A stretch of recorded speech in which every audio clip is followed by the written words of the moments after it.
So we have a penultimate class on Īśvara, the Nyaya arguments for the existence of a supreme intelligent being. Let's see what you make of them, and we'll jump right in. We'll start very quickly with the Yoga Sutras and see what kind of overlap we find. Patanjali just makes these statements. He doesn't argue for them. Why does he not argue for them? Well, because that's the Nyaya's job. Nyaya does that work. So Patanjali can just say things with the understanding that anyone seeking rational justification can just go to Nyaya. So he's in a position to. Patanjali, that's not his project. His project is a discussion of the mind and its relationship to consciousness. I'm a little bit, prana is a bit low. I just had my second bout of the usual bad tummy that you get in India, even with the best of care. So it's probably good, actually. A little bit less rajasic today. I think that we that's probably a step forward. Okay, so we got Īśvara pranidhana va, that, this state of samadhi can be attained by the grace of Īśvara, and Nyaya is not going to pick up on that. That's the Gita does. Gita is going to stress repeatedly. Krishna's going to say, I can give you the samadhi, especially towards the end. He says it, mat prasadat, mat prasadat, mat prasadat, by my grace, by my grace. So he's going to pick up on this prani. The Gita, picks up, of course, the Bhagavatam in a massive way, but the Gita in its own kind of half Upanishadic, half epic sort of way. Gita's kind of situates itself somewhere between the Upanishadic genre. In fact, it's sometimes called the Gita Upanishad. And of course, it's situated in an epic. It's, it doesn't really, it's a kind of very trimmed down, stoic prelude to the Bhagavatam. But anyway, so the business of grace is not something Nyaya is going to be interested in. And who is this? Now let's pay attention to the terms that we might find surfacing in Nyaya. Īśvara is a Purusha Vishesha, he's a kind of Atman. He's a special kind of Purusha. We're going to see that that's going to be Nyaya's definition. So Purusha Vishesha, so make a mental note of that. And he's aparam rishtaha, has never been affected by the kleshas and karma and vipaka shayar, the sort of collection of samskaras. And the commentators are very clear on this. So therefore, he's not like the Buddha. He's not like Kapila. He's not like these other sages who were once Buddha by his own, there's a whole genre of Buddhist writing with the past lives of the Buddha, pre-enlightenment Buddha, the Jatakas, massive body of literature. His past life, the Buddha was someone who gave his body to be eaten by a tiger because the tiger was starving and the cubs were not getting nourished, and the Buddha in his compassion lay down in front and let the tiger eat his body so that she could produce milk for her offspring. So that was the past life of the Buddhas. The Buddha in the past lives was subject to klesha karma vipaka shayar. So the Yoga Sutra commentators want to stress this. He's not like the sages of India, the Buddha and other Vedika sages, right? So because he's never been affected. Paramrishta, never been affected. Not somebody that was in Maya or Avidya and made their way out, like the Buddha, like the various other great beings that we find in the Indian text, right? Īśvara is not in that category. So we might say transcendent, never been affected. Because if Īśvara was affected by kleshas and karmas once upon a time, it would mean the kleshas and karma or avidya or maya, to use a generic term, would be the ultimate truth. If even Īśvara was subjected to it once upon a time, then that would mean that maya sort of reigns supreme. Okay, so pay attention to the Purusha Vishesha. And here, omniscience, we're going to see this surface in the Nyaya, Tatra, in this Īśvara, Niratishayam, unsurpassed, Sarvagnya Bijam, seed of omniscience. you know, Patanjali later in the text is going to talk about yogis becoming omniscient and knowing everything from the minutest subatomic particle to the entire Mahatattva, the entire Prakritic, or, you know, sort of the entire field of Prakriti. So yogis can attain that. So Patanjali is making a very, I think, an important point. Īśvara's omniscience is another level above that. Now, what does that mean? He doesn't explain, but important to note. And he's the guru of the ancients, Purve Shamapi, even the ancients, not just the present, not just us, the guru, right, the one who teaches, but also of the ancients. So that means he's not affected. Well, here he says it, Kalena anavacheta, because he's not affected by time. If you're affected by time, you can't be teaching the ancients and teaching the moderns, because if you were teaching the ancients, well, then you're dead, aren't you? Or you'd be somewhere else. So if you're teaching the moderns, then how could you have taught the ancients? Well, unless you're not subject to time, and of course you never die, you're eternal, but not just being eternal and not subject to time, therefore you can intervene age after age, as Krishna says in the Gita, Sambhavami yuge yuge, I come age after age, paritranaya sadhunam, vinashaya chatushkritam, dharma samstapanarthaya, to reestablish dharma. Okay, so that's the avatar system. So, okay, and then it goes into that, you know, Īśvara manifests as sound. That's something Nyaya is not going to venture into. Okay, so here are the famous Īśvara verses in Nyaya. There's only 3 of them. And curiously, the name Īśvara is assumed. It's not actually written. But of course, all the commentators take it to be Īśvara. All right, so we're in. So let's just jump in, and 4.1.19. Okay, Īśvara. Actually, you know, I'm sorry, I take that back. I think Īśvara is mentioned. Īśvara is mentioned.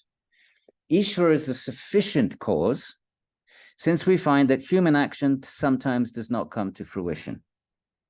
So the commentators basically say this is saying Īśvara is everything. No need for human free will. He's sufficient because with your free will, you may think you try to do something, but it doesn't necessarily come to fruition. So therefore, your free will, it's pretty redundant, really.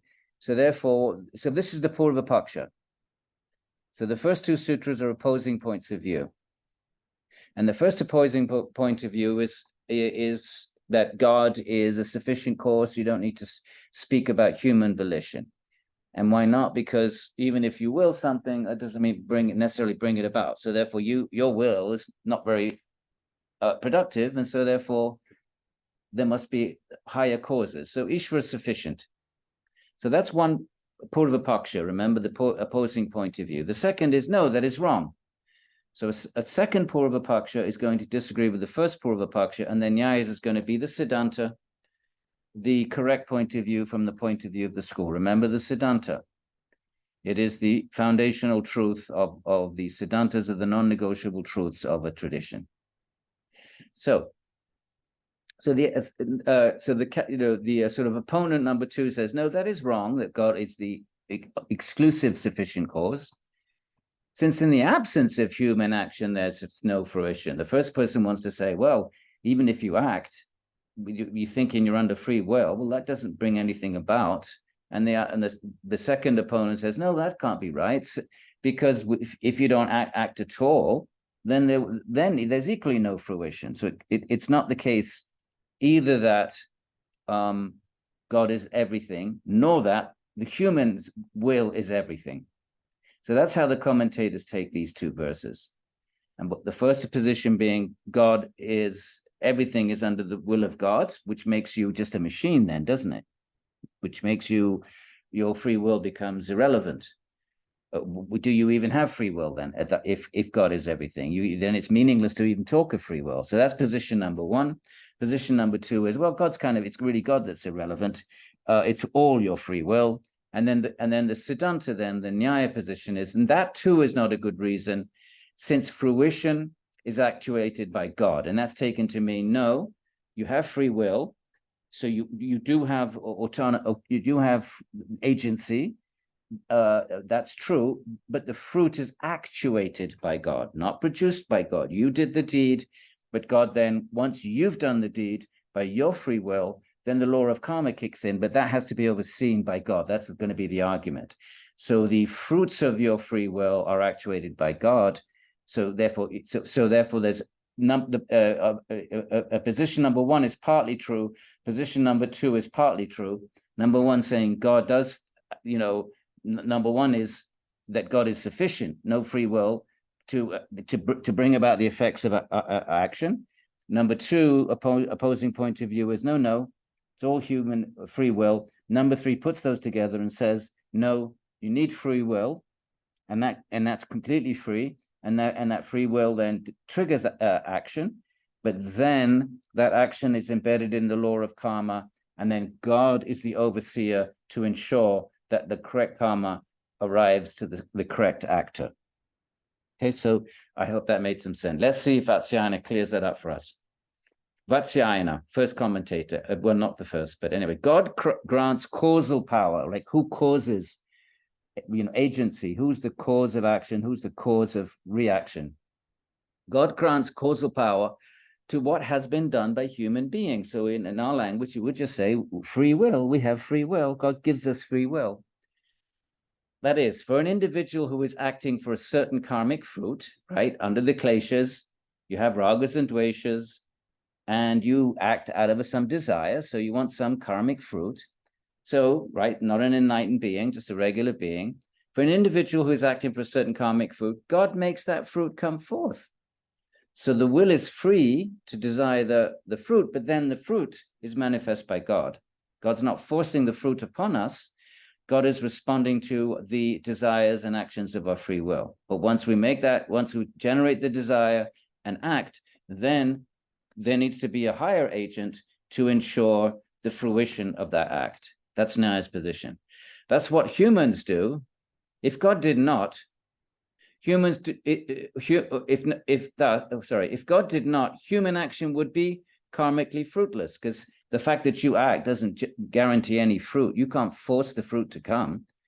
So if God didn't provide the fruit, then your action would be fruitless. So therefore you need some power to bring the fruit. Just because I act, I can't force the fruit to come. There's to be some higher power that connects my action to the fruit. Thus, what humans do is not sufficient for karmic fruition. It's not sufficient for karmic fruition. What humans do is sufficient to act and to express free will, but then the consequences have to be overseen. And it's going to be one of the arguments for God, the overseer of karma. And remember, the main opponents here, like the Buddhists and even other non-theistic Hindu traditions, all accept the law of karma. It's important to note this. Nyaya doesn't need to argue for karma if the opponent accepts it. There's no point redundantly arguing for something that everybody agrees upon, right? If we're all sitting in the garden and I say the sky is blue and everybody sees it's blue, I don't have to come up with an argument to prove it's blue, because there's no controversy over it. So keep that in mind. Karma is accepted by the opponents, except for the materialists. That's what humans do is not sufficient for karmic fruition, since fruition is actuated by God, and yet in the absence of human action, there's no fruition. You still need the human to act in the first place for God to manifest the reaction, the fruit, the fruition, as he's putting it. So it's a combination of free will and determinism. What does determinism mean? Everything is already determined, right? So there are deterministic philosophies, even in philosophy discussions. There's what they call voluntarism, and there's these different positions that sort of navigate between, radical free will on one side to radical determinism on the other. That's using modern philosophical terms. So the Indian position is a combination. That there's free will, but once you act, then the consequence is determined. But it's not full determinism, because in full determinism, you have no free will. Is that clear? Okay. Now, God is distinct from other selves. What does Patanjali says? What does they go back to Patanjali?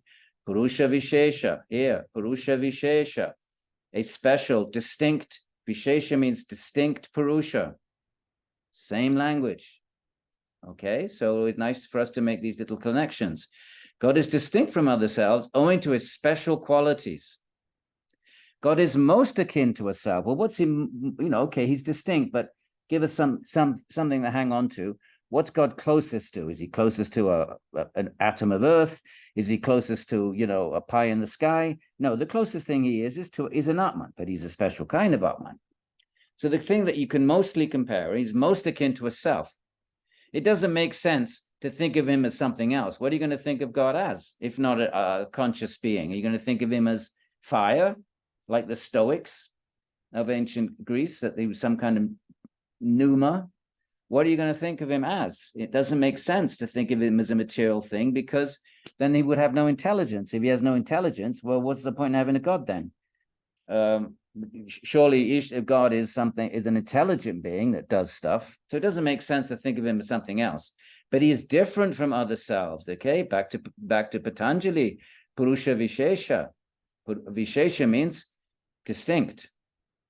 He's distinct from other selves in that demerit, mistaken cognition, and delusion are absent, right? Adharma, avidya, and moha are absent. Well, what does Patanjali says? Slightly different terms. Klesha, karma, vipaka, shere, aparam, rishtaha. He's never been affected by the kleshas. That means ignorance.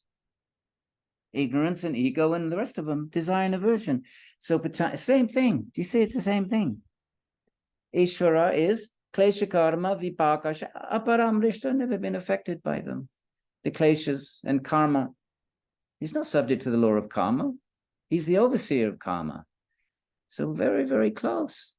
They're the same thing. They're all coming out of the same milieu. It's just that Nyaya is doing something a little different with Īśvara. Nyaya's job, the dharma of Nyaya, is to provide inferential proof for the existence of God.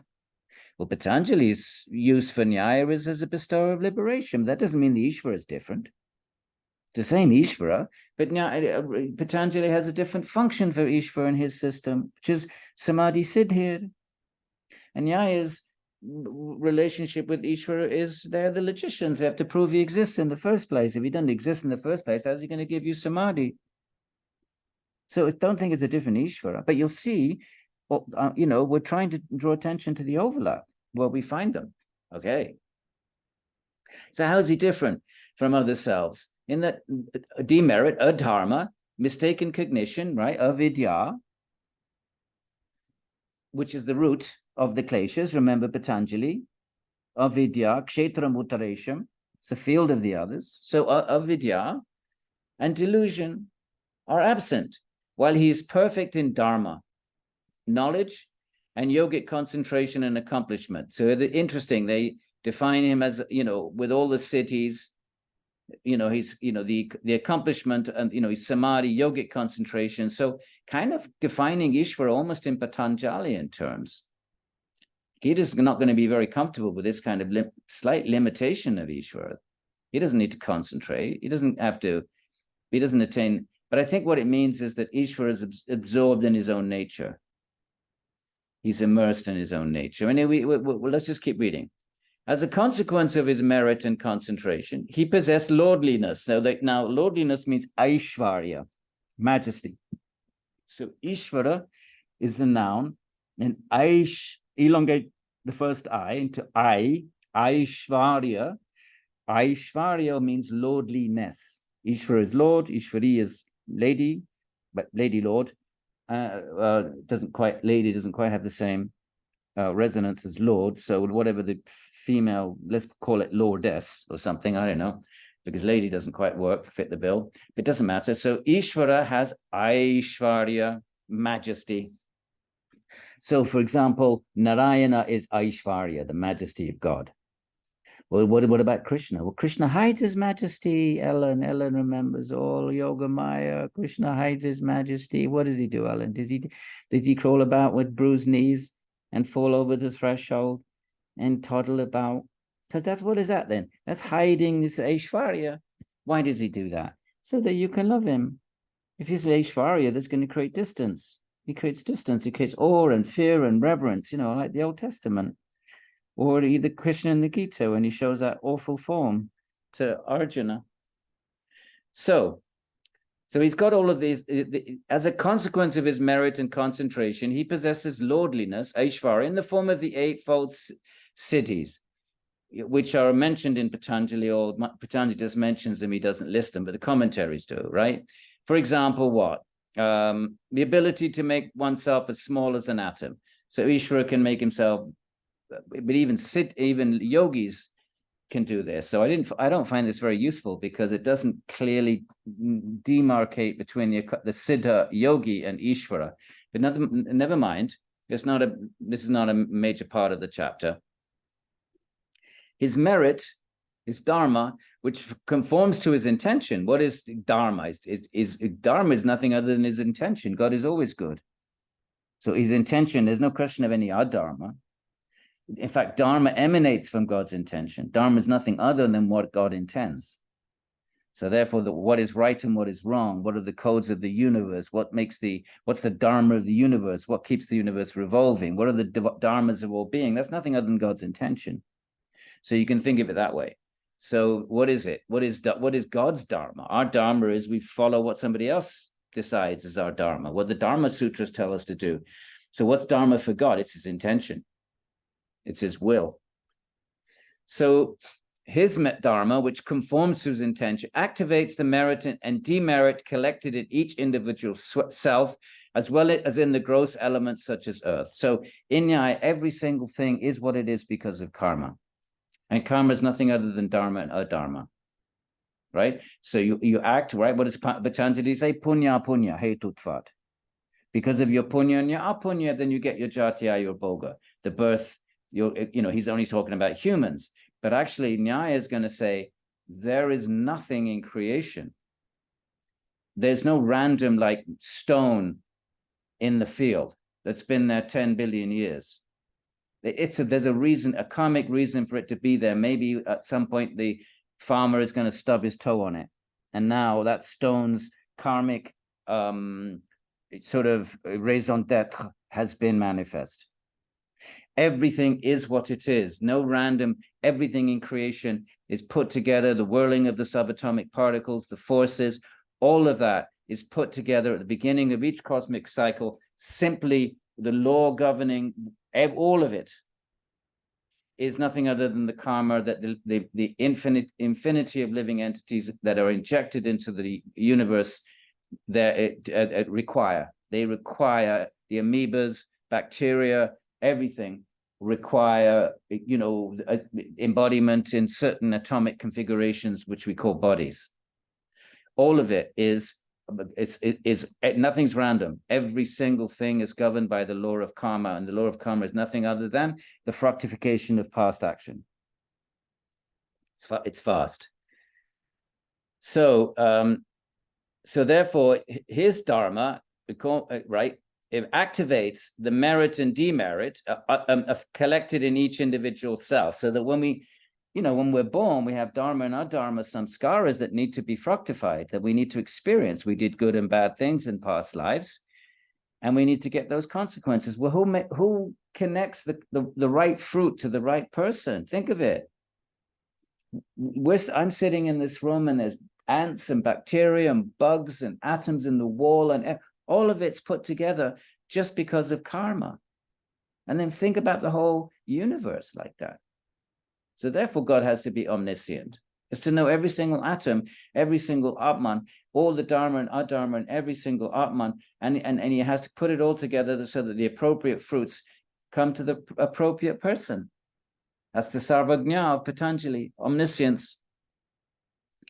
And so God's irresistible will in creating should be understood as what is the point of creation? Why is there creation for Nyaya? It's irresistible will. God's will is irresistible. It's like gravity. It is, and it just exerts its force. Well, God's will is like that. You cannot thwart it. God's irresistible will in creating should be understood as enacting what individuals have themselves done. In other words, Īśvara does nothing other than the overseer of the fruits of living entities' past acts. That is to say, it is not insulated from the influence of what individuals themselves have done. God is not random or whimsical. God's will is not insulated. It's not sort of separate from what the living entities themselves have done. All right. So far, of course, these are not proofs for God. We're just introducing Īśvara, I guess, is defining Īśvara. Okay, let's just jump because we have a lot to do.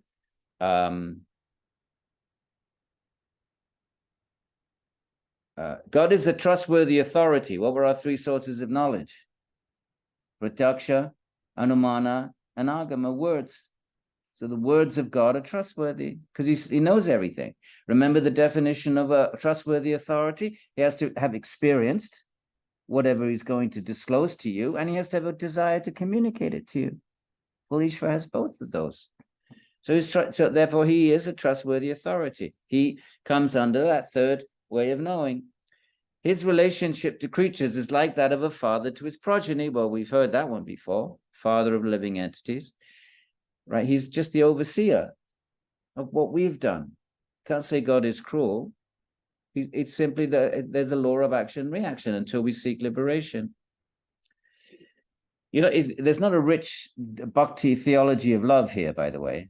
Remember, this is the philosophical Īśvara. It doesn't mean to say the Nyayikas didn't accept that. They, like I said last class, many of them were Shaivas, and they had, you know, loving emotional feelings towards Shiva. And you could be a Vaishnava. My own guru was a Vaishnava Nyayika. And Nyayika is one who does Nyaya, just like Vaishnava, Vishnu, and Shaiva, Shiva, Nyayika, Nyaya. But here they're being philosophers. They're not bringing in emotionality, bhakti. They do that in other texts. Okay, so it's like a father to his progeny. His nature is not to be thought of as something other than that of a self. He's repeating himself. He's a set, you know, sometimes called a Paramatma or the Parama Purusha in the Gita, the supreme Purusha, the supreme Atman. Meaning what? That he's consciousness.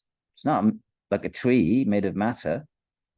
So he's a conscious being, but distinct from all other conscious selves. So, but God and the Atmans all share the property of Satchidananda. It's just that the Atmans are minuscule, infinitesimal, whereas God is infinite and unlimited. But their nature, the essential nature as being individual conscious selves is the same. Just one is tiny, the other is omniscient and all-pervading. None of his properties, okay, let's skip that. Now, Ujotkara. We do not claim that God creates independently of karmic merit and the like. There's no random, you know, they would be very puzzled by Christianity, that you just, first of all, creatio ex nihilo, and then there's no reason why somebody's born in a family of Al Capone, in, you know, a mafia family, and someone else is born in, you know, Mother Teresa's family. Not that I know she didn't have one, but let's pretend she did. Why is it that someone's born in a morally compromised, and is it and Adama is inculcated into that person, right? And so right from the start, they're taught to be, you know, like some business families we won't mention, right? The kids were, you know, would indoctrinated from childhood to how to cheat, how to, you know, finagle a deal, how to sort of, you know, and all of that. And then other families are pious and so forth. Well, that's nonsense for a why. What kind of a whimsical God would that be?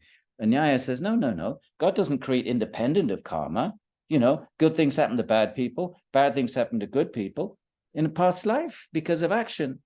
You can't explain the inequality of living entities' births in a one life model. There's no explanation for it. Why one person's born here.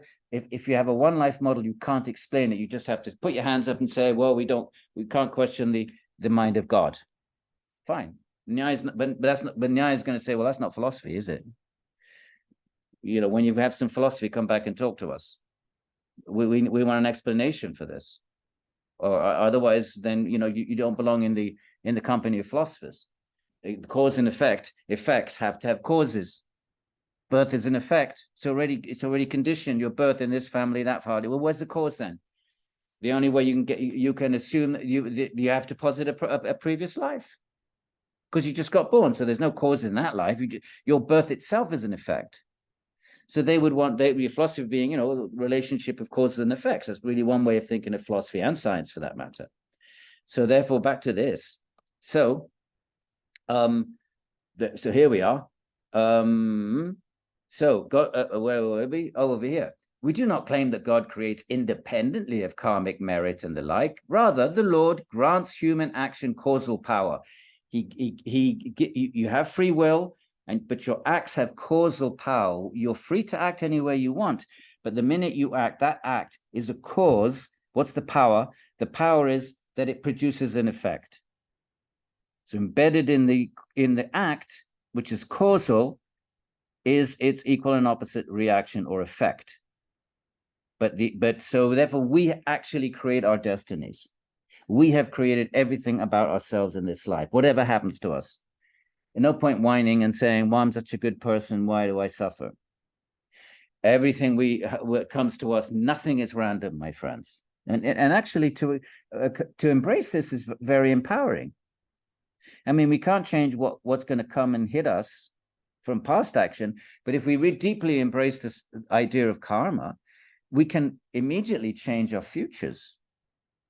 You know, we still have a warehouse of maybe past things we did in the past that we haven't had the effects yet. They're going to catch up with us. Fine, we can't change those, although yogic practice is it can burn those, can burn them, Krishna says.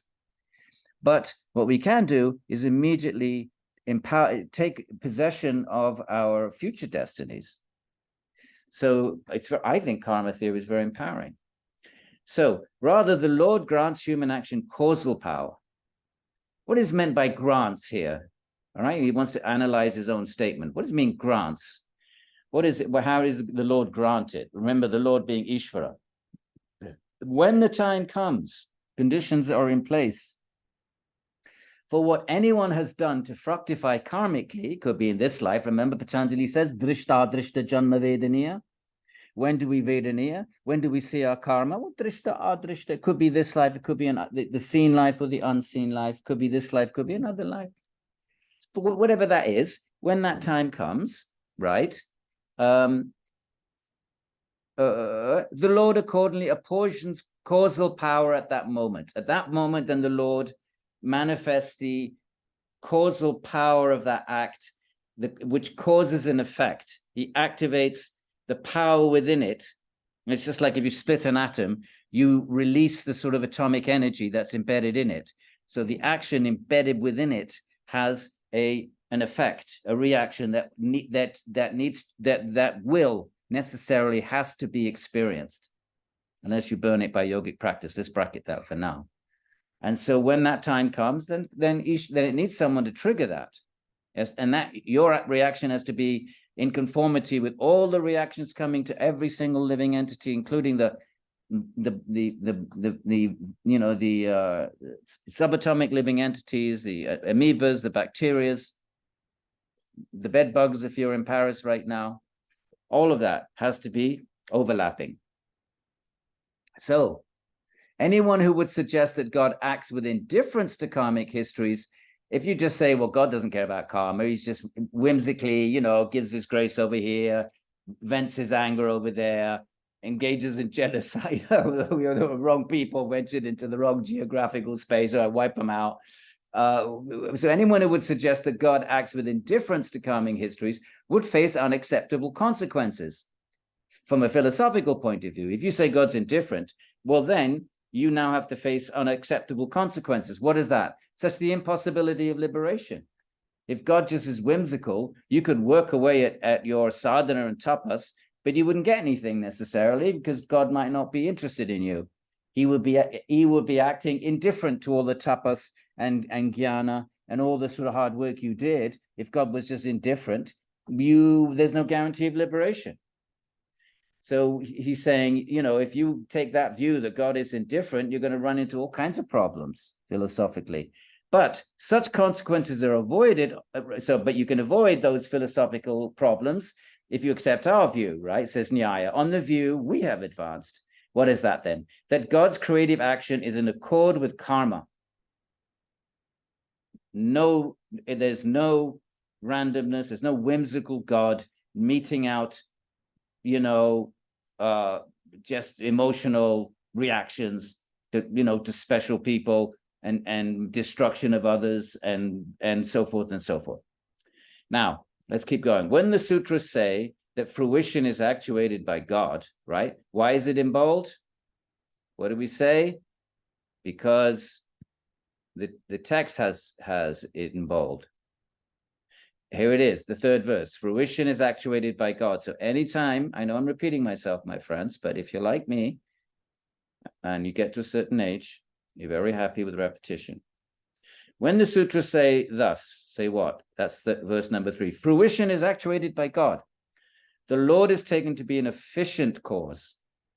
What is an efficient cause? Well, he's going to explain it. An efficient cause is that which grants causal power to two other kinds of causes. All right, there's the material cause. Let's look at the three causes. Let's let Nyaya speak for itself. There's the inherence and co-inherence cause, right? So let's say you have a piece of cloth. The inherence cause are the threads. Now, the threads have a certain color, so they co-inhere. The color co-inheres in the thread, and the threads then make the cloth. So those are the material causes. But what's the efficient cause? A shuttle or the like works on threads and their connections to make a piece of cloth. So you need something to enact it. So an efficient cause is that which grants causal power to two other kinds of causes. You could have a bunch of threads, and those threads could have colors, but they don't just join together. This is going to be a big argument. It's going to take up in a minute. No, you need an efficient cause. You need the thread maker to bring them together, and then you need the instrumental cause, which is the shuttle. So those are the efficient causes. And the material cause of creation are the atoms of the universe and the forces of gravity. But you need an efficient cause to bring them together. This is going to be argument. Nyaya is basically intelligent design argument. So he still hasn't given any. Right now, we're still talking about karma. And so it may be asked, okay, so now you introduce your opposing point of view. La, fai chai, mi fai un mezzo, sì, sì. And so it may be asked, if God is an efficient cause of the universe, then what is the immediate material cause, right? So usually the example is the potter, and the potter is the efficient cause, but what's the material cause? The material cause is the clay. So the clay doesn't make itself into a pot, it needs an external efficient cause. So then so he brings in this hypothetical question, well, if God is the efficient cause that brings things together, what's the immediate cause? The answer is that for Earth and the like, which are the atoms, the subatomic particles, it shouldn't be translated as atoms. That it was translated, the word anu, when they read these texts in the 19th century, at that time it was Newtonian physics. Everybody thought atom was the smallest irreducible entity. So they translated the word anu as atom, but now of course we know that there's subatomic particles, molecules, electrons, and muons and gluons. So the anu is the smallest irreducible entity. And you'll see the word atom is stuck from the 19th century, but it actually means irreducible entity, which is actually what atom actually originally meant in Greek as well, by the way, if that's of any interest to you. Okay, so back we go, and we'll jolly along, see if we can get to some arguments. Right. So the answer is, what's the material cause? For Earth and the like, it is the manifest material cause in its most subtle form, what we call ultimate atoms. That's what ultimate meaning irreducible. So I would have put the word irreducible there. So those are the ultimate building blocks of creation. So Īśvara does not create matter. No ex nihilo. The souls are eternal, the ingredients of matter are eternal, and they are brought together by Īśvara in accordance with the law of karma. No randomness. Every single atom connects to another atom and forms whatever it is, a tree. All of that is due to because some monkey is going to sit on that tree, or whatever. There's some living entity needs that configuration of atoms to experience some sort of karmic fruit. There is no just sort of combination of matter that has no purpose. There is agreement about what is the manifest material cause. but the distinct nature of the efficient cause is yet controversial. So that now the opponent says, okay, we agree about the material cause, fine, it's irreducible atoms, but we, okay, let's say we accept an efficient cause, but that doesn't tell us much about it, the distinct nature. So while we propose that it is God's activity, so Nyaya says, well, we propose it's God's activity, various views are disputed by philosophers. Remember Nyaya, they've got to respond to all the other points of view. Okay, here we say, some say the efficient cause is time. This is from the old Brihadaranyaka Upanishad. Or maybe it's the Shveta. Some say it is time. Some say it is just the nature of things. Some say it is this, that, and the other. And the Upanishad say, well, we say it is Īśvara. So I'm positive is a paraphrase. I wish I'd thought about bringing that Upanishad along. It's a lovely verse. Maybe I'll try to find it for next week. So some say the efficient cause is time, meaning you don't need to posit a God. Well, that's redundant. What's God going to contribute to the discussion? Let's just say time brings everything together.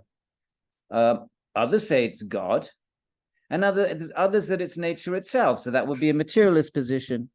Materialists would say we don't need to introduce this God. Let matter itself be self-organizing. The Buddhists would say this. Svabhava, it is the nature of things, just the nature of things. What do you gain by saying there's a God? And remember, all these Indian traditions, because they don't believe in creatio ex nihilo, they don't believe in creating out of nothing, then that means that everything is eternal. Think about it. If you don't accept, they would think it's absurd to accept that something can just come out of nothing. Nothing, the sat cannot come out of an asat. Right in the beginning of the Upanishad, it's brought up in the Brihadaranyaka, where the Lakshman, alle tre c'era un sacco di rumore, c'erano carte, c'era quel guru lì, Premananda, alle 3 di mattina, e lui fa il satsang alle 3 di mattina. So the idea that something can come out of nothing is raised very briefly in the Brihad. And, the father says to his son, well, some say, my son, that the Sat can come out of the Asat, but how can that be, my son? How can Sat come out of, it's just dismissed. Tossed out and not even given serious consideration. So you can't have something come out of nothing. So therefore, if something can't come out of nothing, then things they didn't come out of nothing. They weren't created in that way. Therefore, the ingredients of creation have to be eternal. Do you see? Either they're created from nothing, which of course is the Genesis view, and the Greeks accepted eternality. They never accept creation out of nothing. As a matter of fact, before Big Bang, Western philosophers had no reason, unless they were religious and were sort of like trying to, appropriate a Genesis view. There was no reason to suppose that there would be a beginning. And when they discovered Big Bang, it was actually a big boost in the arm of Christian believers.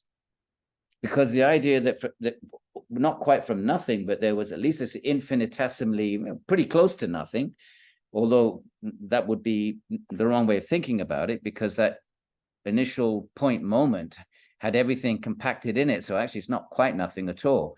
And you can't say, well, how long had it been there? Because you can't talk about space and time, because time comes post Big Bang and space comes post Big Bang. So therefore, the scientists will wriggle out and say, you can't ask what came before Big Bang, because there was no before, because time hadn't started. So that seems to me to be a bit of a cop-out. But anyway, certainly Nyaya would have said that you can't create anything out of nothing. So therefore, if that option is discarded, then what? Then it's not even discussed. Let's go back to this. So some say that what is the efficient cause of the universe? What brings the atoms together into the creation that we know? Some say it's time.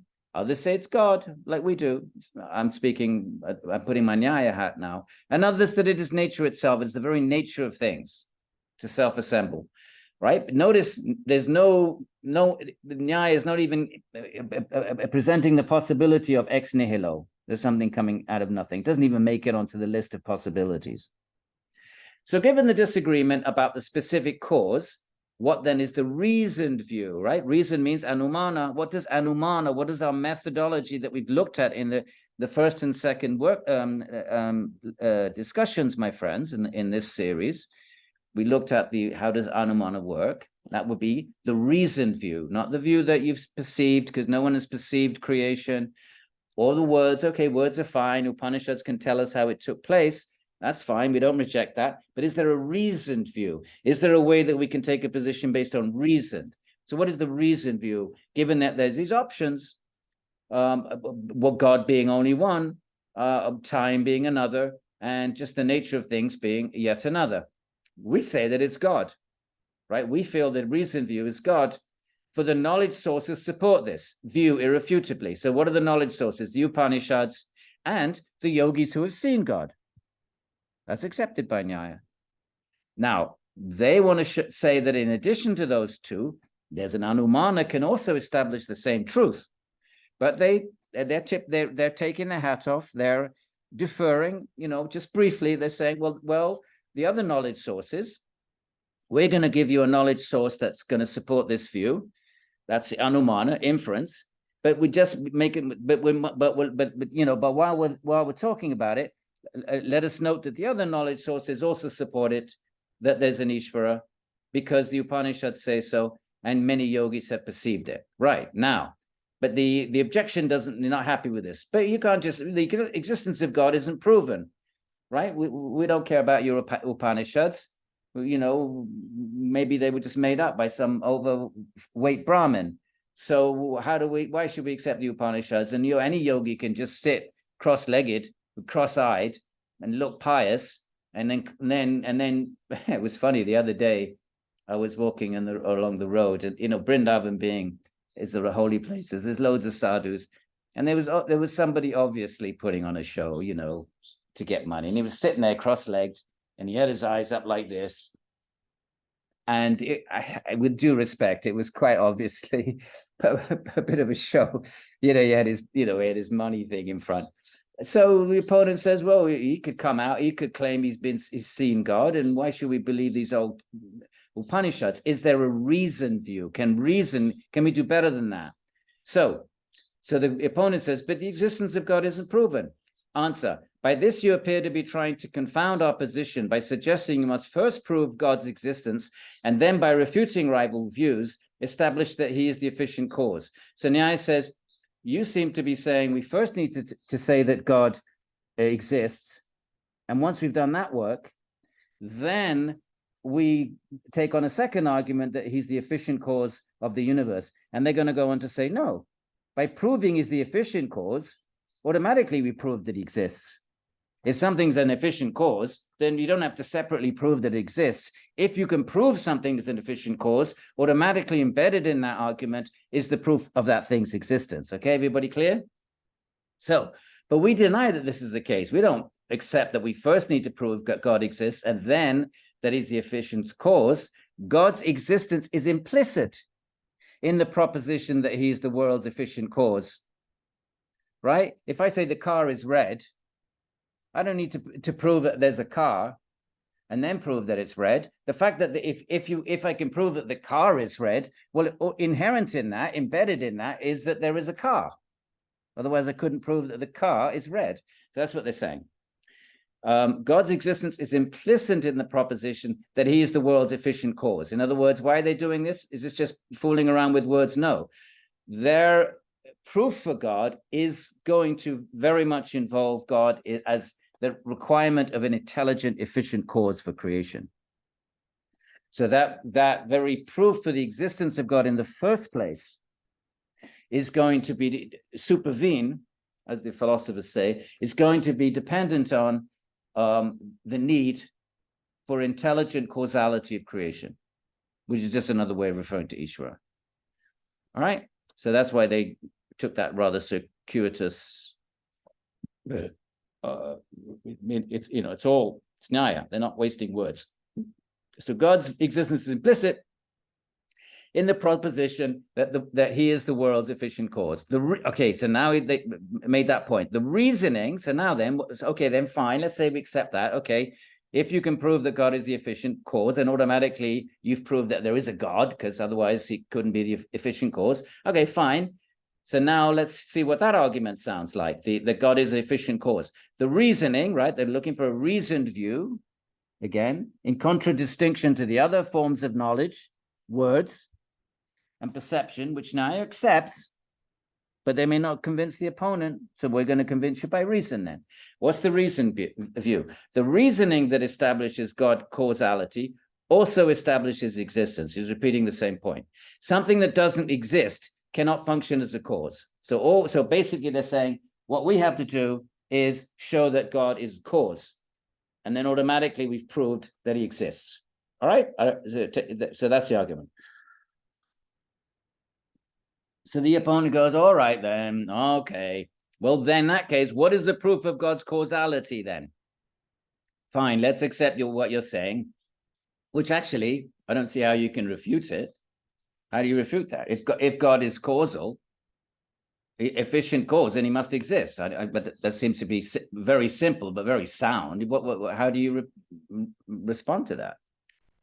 Maybe you have a response, let me know. But it seems now is on pretty solid ground so far. Let's see where they go with it. Right. Here is the syllogism.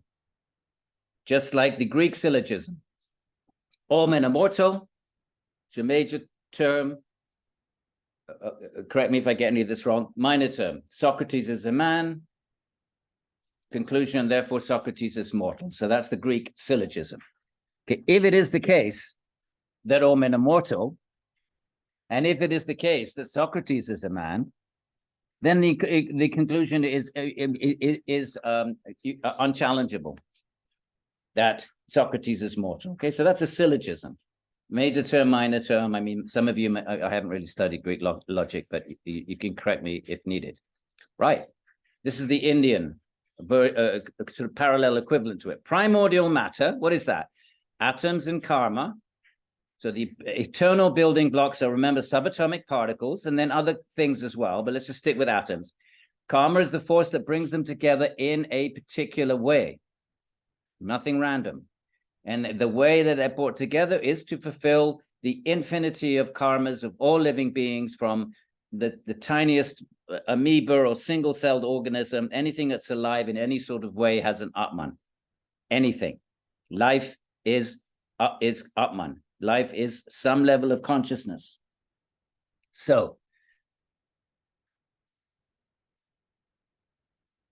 these primordial matter, atoms, and karma have to be directed by a conscious agent before they can function, right? Atoms and cells, before they can do anything, before they can come to get bodies and then action and then react, before that whole show is put together, something's got to bring them together. There has to be intelligent design, if you want to use a modern term. Why? That's the major term. Since they are insentient, they're not conscious, they don't have intelligence. So they do not have the ability to self-direct. There needs to be an intelligence that, that puts this together with that in an appropriate way. You can't just imagine everything just self-assembles. This is what the intelligent designers are saying. It's like saying that, you get the usual arguments they say, like a jumbo jet. If you put all the parts, the tiny ingredients of the jumbo jet in a field, you could blow a wind through it. They don't just self-assemble into the jumbo jet. There needs to be intelligent design. That's going to be basically Nyaya's argument. It's basically intelligent design. So they're insentient. This is the Hindu logic. Then you give an example of something which is insentient and doesn't act by itself, like an axe. Okay, like an axe. As axes, due to insentience, cut only when directed by an axeman, so too do insentient things, such as primordial nature, atoms, and karma, come to function. An axe doesn't just get up off the floor and start chopping wood by itself.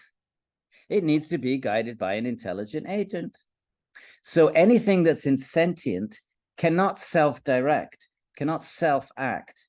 It needs to be guided by intelligence to function.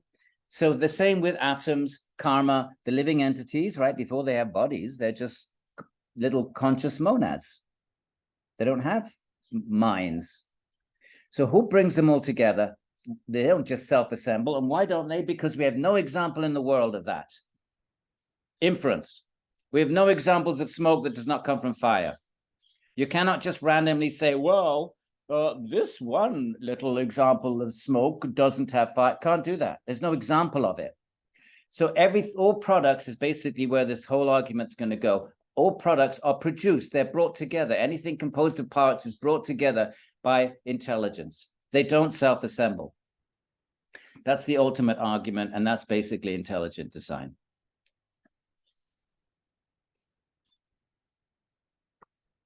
Therefore, they too are directed by a conscious agent. So that's how you do a Indian syllogism. It has different forms, but you make your main statement.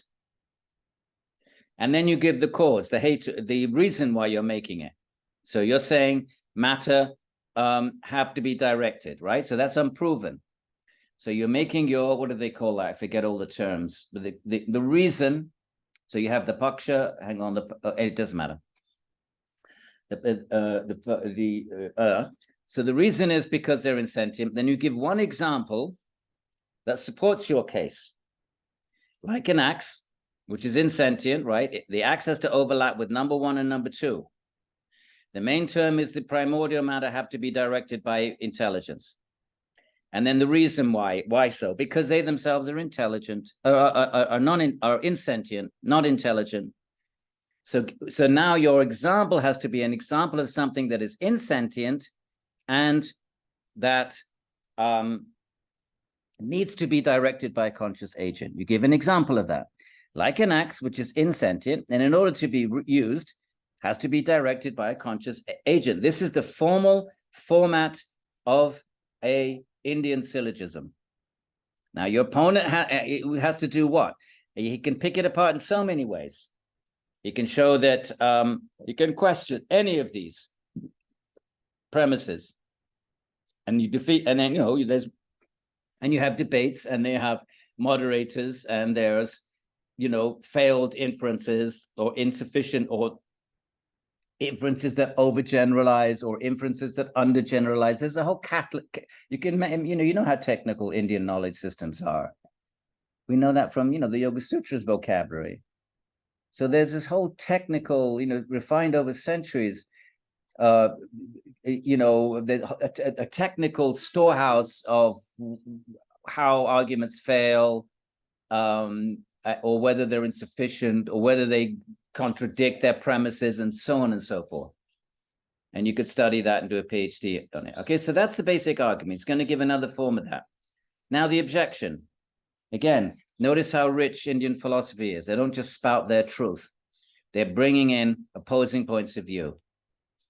Okay, so if we were to follow in this kind of manner of philosophizing, we would have to sort of say, well, the neurologists would say, or the neuroscientists are, looking for the neurological correlative consciousness, and we'd have to show why that would introduce the objection. Well, the neuroscientist says there is a neuron that is the cause of consciousness, and we have to say, well, what are we talking about? A neuron? Which neuron? First of all, show us the neuron. And what is a neuron anyway, other than a bunch of atoms spinning around? So within a neuron, there is 1 trillion atoms. So is it that particular combination of atoms? Well, then put it together and make consciousness then. So that's how we would have to, if we were introducing the opposing point of view of our day and age, it would be those who believe that consciousness is an epiphenomenon or a byproduct of matter in the form of some kind of a neuron or a combination of neurons. Okay, so that's the format. Okay, now Ujatkara, objection. So he's bringing in the objector. What purpose could the Lord have in creating the world? So now he's going off on a different track to say, okay, he's not challenging that you need intelligence. If this particular opponent isn't. But now we're saying, well, okay, let's say Īśvara creates the world. Why would he want to do that? For we find that in everyday life, people act out of some particular concern, thinking, I will gain this, or I will avoid that, right? Raga dvesha. Why would God, when we act in this world, we act out of ragas and dveshas? Well, what kind of ragas and dveshas is a supreme, self-fulfilled, fully content God supposed to have? So we find that in everyday life, right? You want to inferences, remember, are based on everyday life. The everyday life, the smoke is always connected with fire. In everyday life, axes don't act. They need to be picked up by an actor. So the opponent says, okay, then let's go with what you said. Well, in our everyday, remember, inferences have to be based on perception. You see the smoke and then you infer the fire. So, okay, if you're going to say that the axe doesn't self-act, it needs to be, intelligence needs to direct it, then in all action that we perceive in the world, all action is governed by raga dvesha. So therefore, if you're going to say God acts, then like any action, he must be governed by raga dvesha, right? So the opponent wants to get the Nyayika into an awkward spot here. What kind of a God is that then? That he acts out of Nyaya? That means he's not fulfilled, because when we act out of desire and aversion, it means we're lacking something, right? Let's read it. For we find that in everyday life, people act out of some particular concern, thinking I'll gain this or I'll avoid that. Does God need to gain something? God, however, need not avoid anything, as he is free from pain and suffering. Nor need he gain anything, as he has complete self-mastery and control, doesn't he? So the opponent's saying, well, isn't your God supposed to be, free of have everything and not need anything? So that goes against, so a different kind of argument then. He's not attacking the notion that there needs to be creation. He's attacking the motive. Why would a creator create? Reply. Some say that creation is for the sake of play, lila, says Nyaya. Well, who's the some? The Vedanta Sutra. 3rd chapter, it says creation is because of lila. And Nyaya doesn't like that. That the Lord creates the universe as a kind of sport or pastime. But this is wrong. Notice how they're going against Vedanta here. They accept Vedanta. Remember, the schools will accept all the other schools unless there's something they don't like. Then they won't reject the entire school, but they reject a particular statement or position or some ingredient. So here Nyaya is rejecting this idea of, so this is, if you know Indian philosophy, they're not just randomly saying things, my friend. When it says some say blah, blah, blah, blah, blah, the more you read Indian philosophy, the more you know who it is that says that. And you can identify it. It makes your study richer. It doesn't give you liberation. I'm sorry. It doesn't give you bhakti. It doesn't give you prema. Lay. You don't get no prema from Nyaya. You're not going to get no love of God. What are you going to get? Well, better than watching TV. Surely you're going to get something more than watching some TV show. But it does help, if you're a teacher, if you need a little, reason-based arguments to support your own faith, what's wrong with that? So, okay, here we are. Someone wrote me an email this morning and said, why are you doing Nyaya in Vrindavan? Shouldn't you be doing bhakti? And I was like, yeah, I hadn't thought it through. But there you are. Here we are. We're doing Nyaya. And, indirectly, we're also seeing what kind of rational arguments we can use to support the fact that little Krishna likes to steal butter. Good luck with that. We can't do that. What we can do, though, is maybe establish that there must be an Īśvara. And then we enter the realm of theology, and then we have beautiful arguments as to why Krishna steals butter, because he wants to generate love. And therefore he has to hide his majesty, his Īśvara, and then to please his devotees, he crawls around in the dust of Vrindavan, right where I am here, this whole area, which has now become like a suburb of Delhi. Look at all the houses, look at that. When I came here, it was all trees and peacocks and sand and cows. Look at that. Look at that. Buildings. See the big building there? Construction all day. House like that will cost you the same as it does in Delhi, my friends. Vrindavan is not what it was. Okay, so let's get back to our text. It's still there. But, you know, really what a lot of the bubbas, they go out to the satellite places, like Govardhan Hill, which is like 20 miles away, like Radhakund, like the just sort of satellite places to Vrindavan, which is less touristy, less pilgrims, and bubbas can still live their old, the original bubba and renunciate life. Back to this. Okay, so Nyaya doesn't like this idea that God just creates for play. For play is done for the sake of enjoyment by those who lack enjoyment without it. Why do they reject it? Because if you say God creates for joy, for play, then that suggests he's bored or he's lacking something, and Nyaya doesn't accept that. Īśvara must be completely self-fulfilled. And it is false that the Blessed One, Bhagavan, would seek enjoyment in this way, because God isn't he supposed to be self-fulfilled? Why does he need to seek enjoyment from something outside of himself? Why does he need to create just to enjoy creation? Because that means he needs something outside of himself. Nyaya is not going to accept that. Since, as has been said, he suffers no unhappiness. He's completely content. He doesn't need anything outside of himself. Those who are unhappy, it is those who are unhappy that engage in amusements to become happy. It's only if you're lacking something, missing something, unhappy, that you go around looking for play. Right. Others say that creation is for the sake of revealing the glory of the Lord. That creation is just to show us the wonders of God.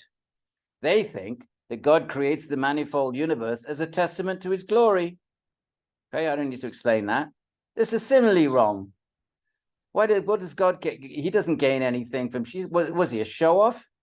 He needs to show off? What was he, so insecure? He needs to show his glory off, right? That's Nyaya. For the Lord would not gain even a hint of distinction by means of his glory being revealed to the likes of us. What would he gain? Is he kind of like is he sort of feeling a little insecure about himself? He's got to sort of project power, which is one reason why people project power.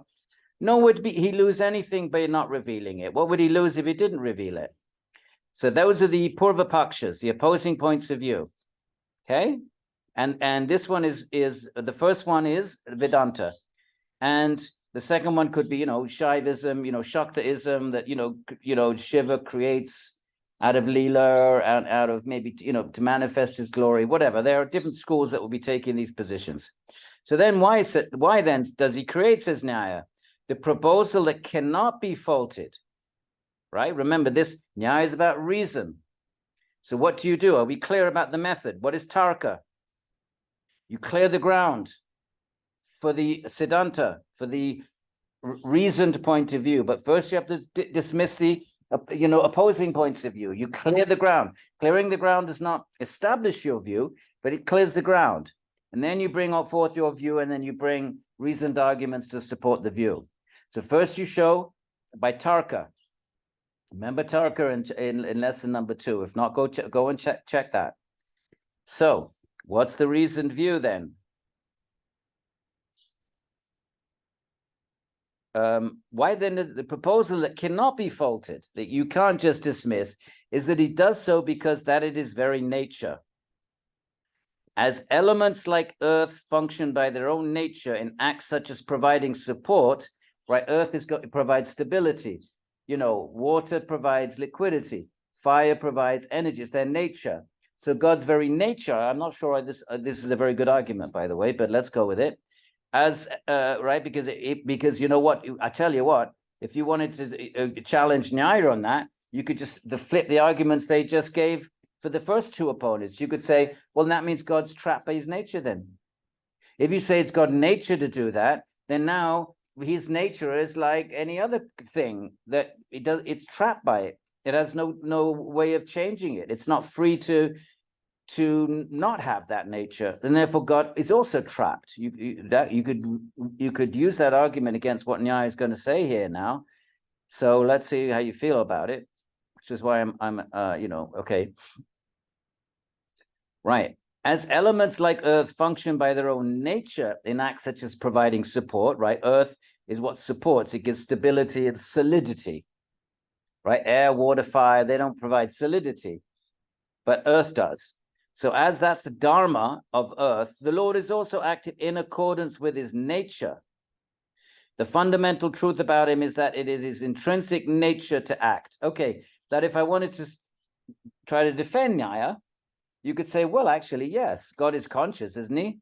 So that means he does have a nature. So in the minute you say anything about God, if you say God exists, then something that exists has properties, right? Existence itself is a property. So then if you say, even if you strip away all other properties and say, well, God exists, well, that's a property. So then that argument that I just said, you could use that for any property of God and say, well, is he trapped by existence then? Does that mean God is trapped by existence? So maybe my objection wasn't a very good one. I'm surely Nyaya would have a way of responding to what I just said, that it's his nature to act. Because surely if there is a God, God has to be active. Otherwise, if he's just passive? Well, like Aristotle. Aristotle's God does nothing. He's not aware of the world. He self-contemplates. He doesn't know the world exists, because if he knew the world exists, he would be his knowledge of it will be changing as the world changes, and therefore he would be changing. And if he's changing, he's not eternal. That's Aristotle's logic. So therefore, he's kind of like immersed in his own self-perfection, and the planets, with their, I suppose, presiding deities, are attracted to God. And that's why they revolve around the heavens like bits of metal around a magnet. The magnet actually isn't doing anything, but the metal is attracted and moves because of the magnet. So God is self-aware, not aware of the world. No, don't try offering prayers to Aristotle's God. Why am I saying all of that?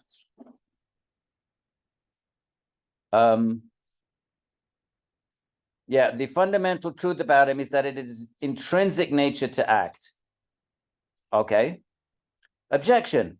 Then because of his intrinsic nature, God would have to be always active. Well, if his nature was to act, he'd always been acting, and there could be no pralaya, periodic dissolution of the world, along with other unacceptable consequences. The opponent says, so now notice the opponent is accepting the Hindu view of cyclical universal creation, and then there's a period of dissolution, right? Remember, Vishnu sleeps on the cosmic Shesha, which is Patanjali, until the next creation. So the opponent seems to be accepting that. And he's saying, well, if it's his nature to act, he would always act. He wouldn't sleep between the cycles. He wouldn't rest between cycles. It's like the sun. The sun's intrinsic nature is to be luminous. It's never not luminous. So that's the opponent's argument. And what does Nyaya say? Nyaya. Our view does not suffer such a fault, right? Notice how, Nyaya is all about finding faults in alternative points of view, philosophical flaws, and then presenting what they believe to be the flawless Siddhanta. So the objectors there, but they're, honest enough and intellectually open-minded enough to introduce the opponents. The opponent's trying to find flaw in Nyaya's position. Of course, Nyaya always has a response, but at least it does provide this sort of cross-fertilization. I mean, they were pretty good like that. Okay, so let's get. I'm hoping we get some more interesting arguments. The response: our view does not suffer such a fault, because we understand God to possess intelligence. Being intelligent, as we have explained, is included in the Lord's intrinsic nature, right? Part of that nature is his intelligence, as we have explained. And to be intelligent means to act with sensitivity to specific factors. So if you're intelligent, you don't have to act all the time. You can act sometimes and not other times. You're not a machine. Such sensitivity ensures that God does not do everything all at once, nor at the same thing all the time. Something happens, right? So God can be inactive if he chooses between the cosmic cycles, if he's intelligent and free and independent. Something happens when all the causal factors sufficient for it are in place. All karma kind of like congeals and accumulates like a rain cloud, gets bigger and bigger and bigger, and eventually bursts. So when all the karma of the living entities between cycles reaches a particular point, then creation takes place. and all the atoms are activated. They're eternal. They're not created. They're activated. What activates them? What makes them combine in this way and not that way is the karma of the living entities, and the living entities are then injected into the new bodies in the next cycle. Okay. So when all the causal factors, I've just said, the atoms, or remember we have to say subatomic particles and karma, right, and the forces sufficient for it are in place, we're in place, something whose causal conditions are not all present doesn't happen. Right, Big Bang would have to say, right, if that infinitesimally dense moment, but they don't have an answer to this. Why did it explode just then? If the trigger for explosion was inside it, why wouldn't it always be exploding? Why does it say if the trigger for the explosion of Big Bang, this is what I think Nyaya would say. What is it, 8 billion or 14 billion? I get muddled up. Whatever billion years ago, all of our reality here is condensed into this infinitesimally dense. It's inconceivable, by the way, how you could compact everything, but let's go with it. And then it explodes. Now, the question is, what makes it explode? Nyaya's got, this is the way Nyaya would think. What made it explode? That trigger is either external to it. This is exactly how they put it. They put it's either this or either that. And then they eliminate one of those possibilities. Right. That trigger of Big Bang is either external to it or internal to it. Right. Nyaya's going to say it's external. It needs intelligence. Right. It's either this or either that. If that trigger's internal to Big Bang, then that trigger's inside. It would always be there. It's like fire is in the sun. It's always there. You can't, So if the trigger was in it, why did it trigger then? If all the explanation for that trigger is internal, it would always be triggering. The sun is always light. It's always hot. So they're going to say that, so that doesn't work. You haven't explained why that trigger triggered then. I'm talking like a Nyaya now. On our view, however, right, you should be familiar with this language. So how would they put it? So our view, however, does not suffer from this flaw, because in our view, the trigger comes from outside, and that trigger that external trigger triggers the Big Bang. So therefore, our view does not suffer from that fault. So you see how Nyaya way of doing business is still relevant, my friends. So let's keep going. So our view does not suffer from such a fault. Oh, we read that. Not everything has its causal factors in place simultaneously with everything else, right? Things don't just all occur simultaneously, because then you wouldn't have sequencing.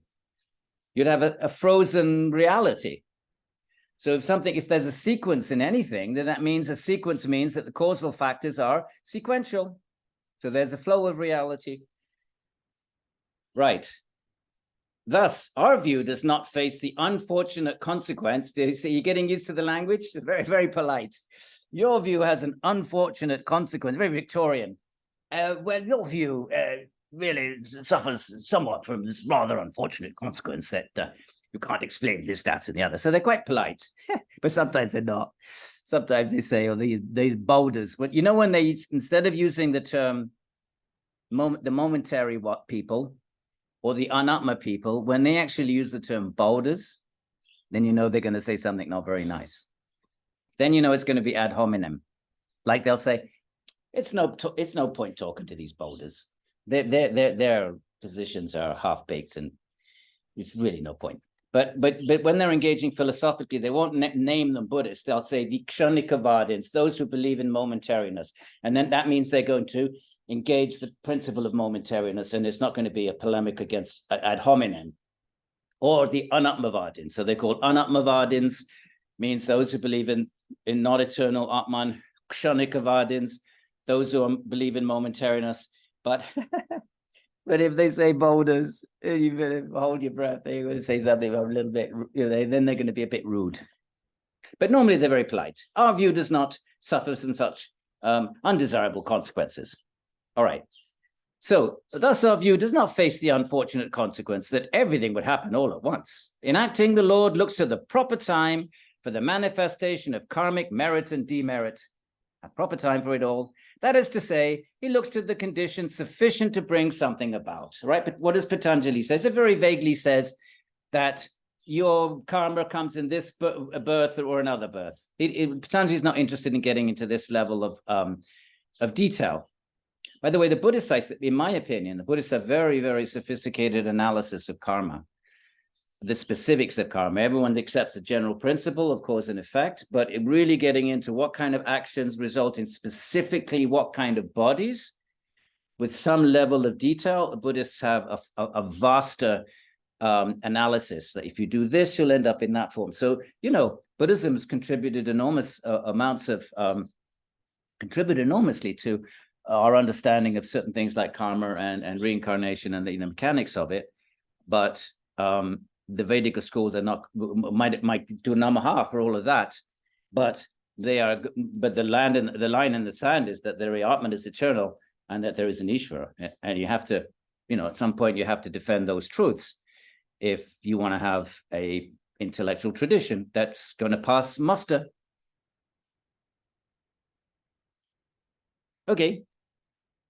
That is, he looks at the conditions sufficient to bring something about. This includes the creatures who have accumulated, right? What are all these conditions that need to accumulate and eventually reify and condense into the right moment for creation? What are some of those conditions? The creatures who have accumulated karmic merit, the right time for the ripening of the merit and demerit that belongs to the individuals, and the absence of conditions that will block such manifestation. Right, now we move along to something else. Okay, what is this God then? Is God a substance? Or in another category, is he a quality or something else? Okay, right, my friends, let's just get that. So Nyaya ontology, they're unlike in Sankhya, everything comes from the three gunas. Nyaya says everything comes from seven things. Atoms, remember, subatomic particles, qualities, motion, that these things have to inhere, qualities have to inhere in substances. There are universals and there are individuators. And then they have a seventh one, which added later, called absence. I don't want to get into this. This is really Vaisheshika. But for now, we're just going to look at two of those. When you look out at reality, what do you see? When you perceive reality, your eyes see, let's say, colors. Your nose smells. Your hands touch. These are qualities. Senses perceive qualities. But Nyaya, and I think pretty much even Sankhya will accept this, except Sankhya will say, let me say what it is that we agree on, and then we'll... sorry, I sort of was a little, I jumped over. Let's start again. So these qualities that don't just float around in abstract space, they have to be grounded in something. There isn't just red, like a red quality that it abides in its own nature, svarupa vastanam. Red has to be inherent in something, a red sweater, a red car, a red flower. Qualities don't just exist in abstract self situatedness. So therefore you infer, remember Nyaya is all about inference, that qualities must reside in substances. We don't see the substances, we don't see the subatomic particles, but we see the qualities are set. What do I mean when we say we see? Our senses can perceive the qualities, and therefore we hear sounds, we smell smells. These are qualities, but they must reside ultimately in some fundamental building block, irreducible building block, right? Buddhists would say, I don't want to get into this. That's another discussion. Okay, so therefore there are qualities and substances. Sankhya would accept that, but they would just say that the atoms are actually densification of the three gunas. They would actually accept that. They would accept this, you know, the Nyaya ontology, but Sankhya would say, okay, all of these things Nyaya is talking about, qualities, substances, individuators. I'm not even going to explain what any of that is. Universals, they all fine. They all are distinct, but they're really densifications of ultimately the three gunas. Okay, three gunas emerge into buddhi, and then buddhi sort of ahankara emerges from that. Then that breaks up into manas and the 10 indriyas, and then that manifests into the qualities, the 5 qualities, the tanmatras, and then they densify into the mahabhutas, which are the atoms. So notice that they accept the atoms, right? The 24 elements of Sankhya, you got the 5 mahabhutas, the same atoms that Nyaya is talking about. And the qualities, well, Nyaya will expand the list to at least 20. You know, the list grows with time. It's not fixed in stone. It starts off at 16 qualities, you know, fluidity, liquidity, you know, and the 5 of Sankhya, color, smell, and so on. Right. So they all agree that there are subatomic particles, which Sankhya calls mahabhutas, and they all agree that you have the qualities, but Sankhya is going to say, ultimately, both of those are really densifications of the 3 gunas. Okay, like ice is a densification of water, and water is a densification of steam. So one substance can densify and become progressively thicker. So steam can densify into water, and that can solidify into ice. So you can think of Sankhya like that. So whereas Nyaya would say, no, there's no 3 gunas. There's only the qualities eternal unto themselves. They don't come from a prakriti substratum. So that's one big difference between Nyaya and Sankhya. And of course, we've had one difference already, Nancy, haven't we? That the qualities of the Atman in Nyaya, the 6 qualities, including raga, dvesha, sukha, dukkha, Sankhya puts them in the chitta. Well, Nyaya has them as qualities of the Atman. That's a pretty substantial difference, although it doesn't affect meditation that much. Okay, so they're differences. Okay, now, let's get back to this. So, where are we? So what is God? Is he a substance or in another category such as a quality? Okay, we just discussed a little bit about substances and qualities. Or is he something different? Answer, God is a substance. So remember, all qualities have to be embedded in a substance, right? What did I just do? Remember the inferential markers of the soul, last class. There are 6 qualities: sukha, dukkha, raga, dvesha, free will, and consciousness, and they have to have a substratum.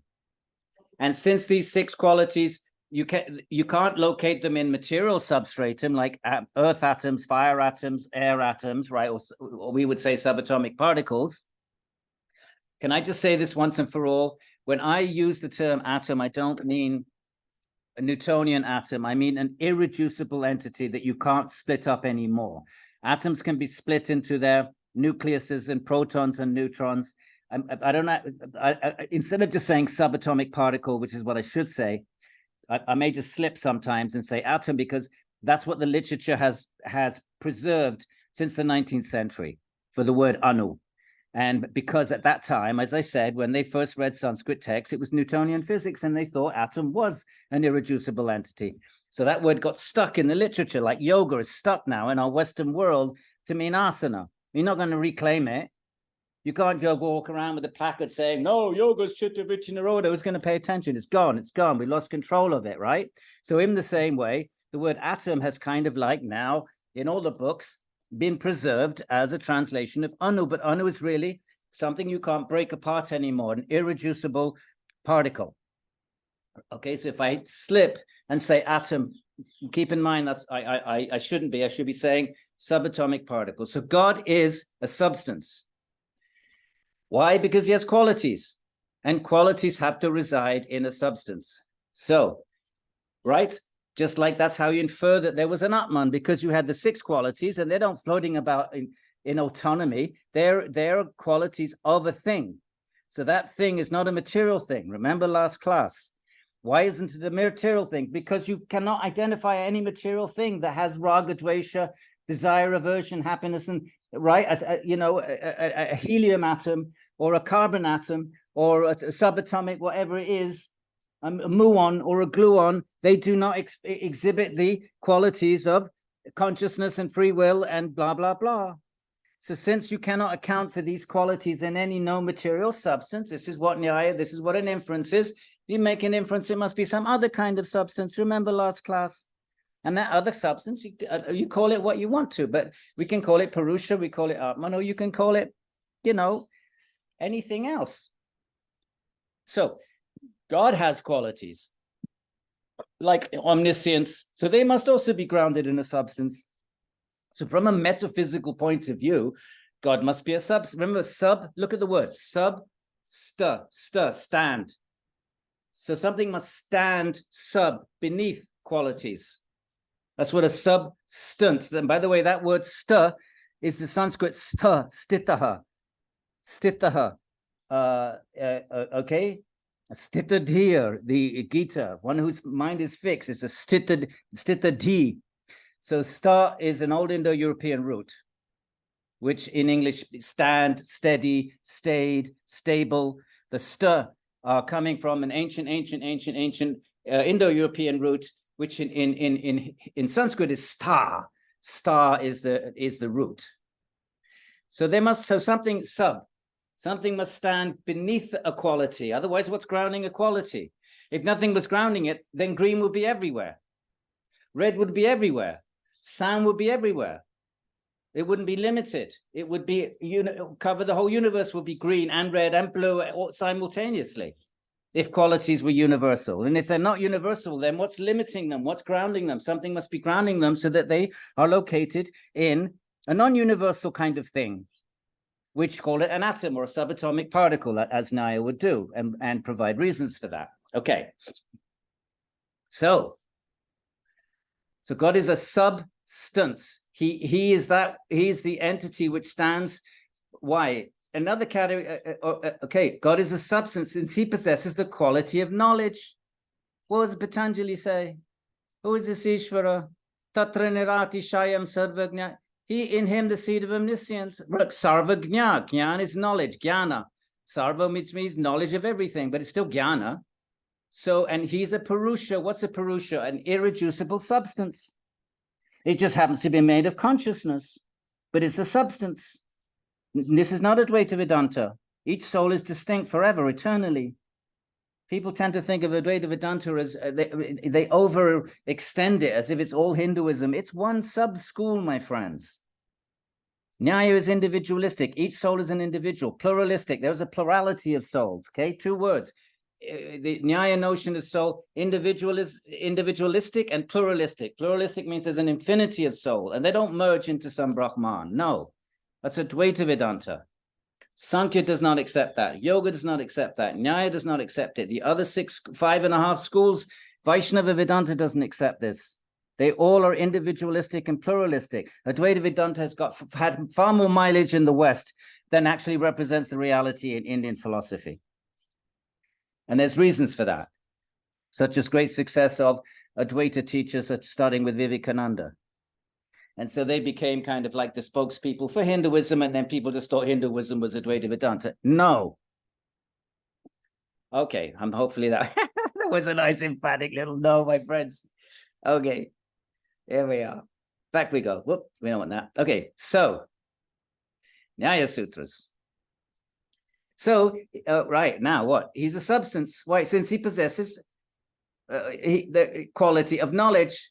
So like other quality possessing substances, right? Other substances like earth have the quality of solidity. Water has the quality of liquidity. So where does the quality of knowledge reside?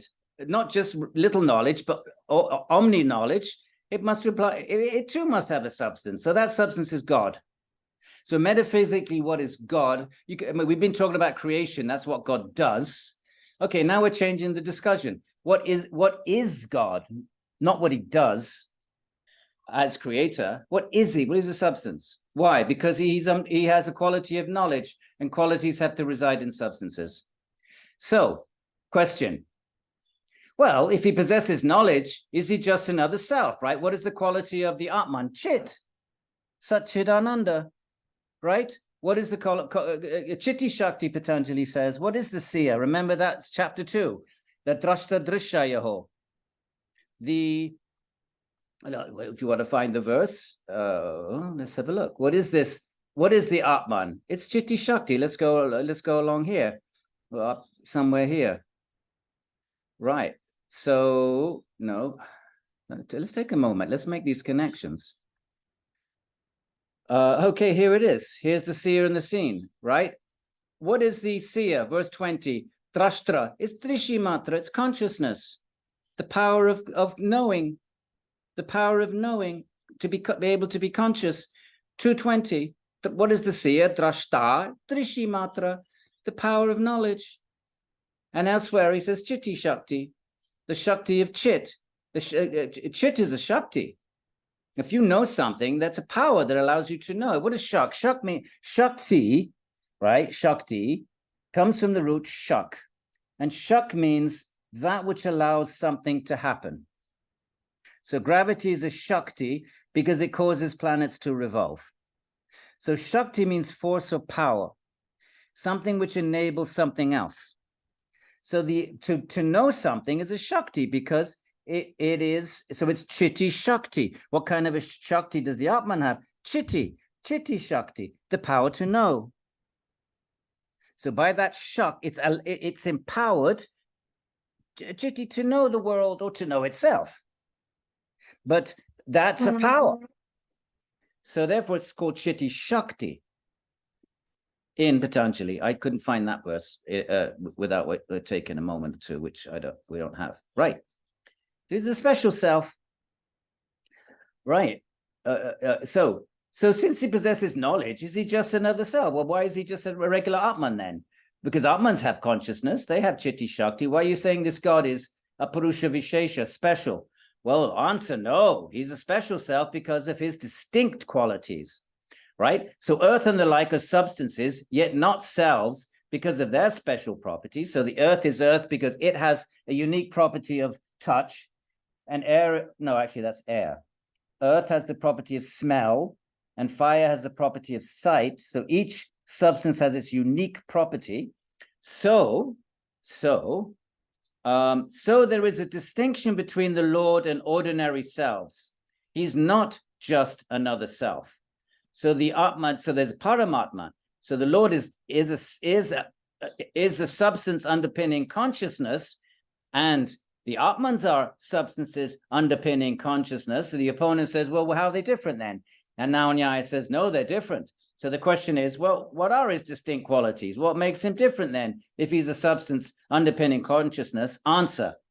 Some say he has the qualities of a perfected yogin, right? Which would mean that he's just like another Atman, because all Atmans have the ability to be perfect yogis. So that's not going to be a satisfactory answer, but he throws it out. Well, some say, you know who says that? Kashmir Shaivism. Kashmir Shaivism, Shivoham, I am Shiva. So in Kashmir Shaivism, you are Shiva. You just have to discover it. Vaishnavas don't accept that. Vedanta doesn't accept that. And neither does Nyaya. So some say, remember, whenever they say some say, they got someone in mind. You're not randomly just making stuff up. So whenever there's an objector, my friends, it's a real objector. Maybe we've lost touch with, sometimes we don't know who they are because those views were not preserved. But mostly we can identify them.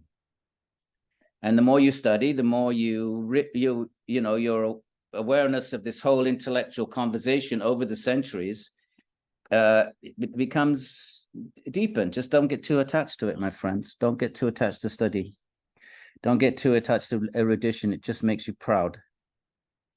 Just gives you an ego. If you identify too much with your buddhi, even if you're reading Shastra, you just get proud. People will honor you. They'll respect you. Did you hear what I said in Italian to Lakshmana as he's going out? 3 o'clock in the morning, there was all this banging of cymbals and conch shells, and it's Premananda, a Maharaj. Last time I came, he was in a little ashram round the corner there. I used to go at 7 o'clock in the morning, and I would sit and listen to his satsang because he was genuinely, very well, deep. He started off as an Advaitin in Varanasi, And then he came and kind of rejected Advaita Vedanta and became absorbed in Vrindavan, personalism, that God is an eternal being. And then slowly, people gathered, and then I don't know what happened. I haven't been there yet, but now I was talking to my Baba friends in where I stay in the ashram. They just Babas, and they're saying, oh, they discovered him. The Banyas, the merchants discovered him, and now he's a big guru, and all, and at 3 o'clock in the morning there's a big parade. There was a big parade with conch shells, and I don't know. I'm not going to judge. I haven't seen him, but from what the Babas told me and that big fanfare, I don't know whether that learning can become egoistical, and then people discover you. And then now they built him some great big, some of these big places here in Vrindavan are, what were once Babas suddenly becoming discovered, and then they become big gurus and jet setting, this, that, and the other. I don't want to be critical, but why am I saying all this? Knowledge can make you proud, is why I'm saying it. I don't know. I'm not judging. but I will go there. I'm going to go there at 3 o'clock. And because I really, last time I would say, actually it was 3 years ago before COVID, I used to sit there every morning, and he was really humble, and he offered his pranamas to everybody. I have no reason to think he's not still doing that. I was just, the reason I mention that is because the Babas in my ashram feel that he has succumbed to all of the attention he's been getting, and he's kind of like maybe stepped a little bit off the path. I don't have an opinion because I haven't seen him, but why are we saying all of that? Because why am I saying all of that? Learning makes you proud, my friends. And you know what? Do you think Krishna is impressed with our pathetic little learning?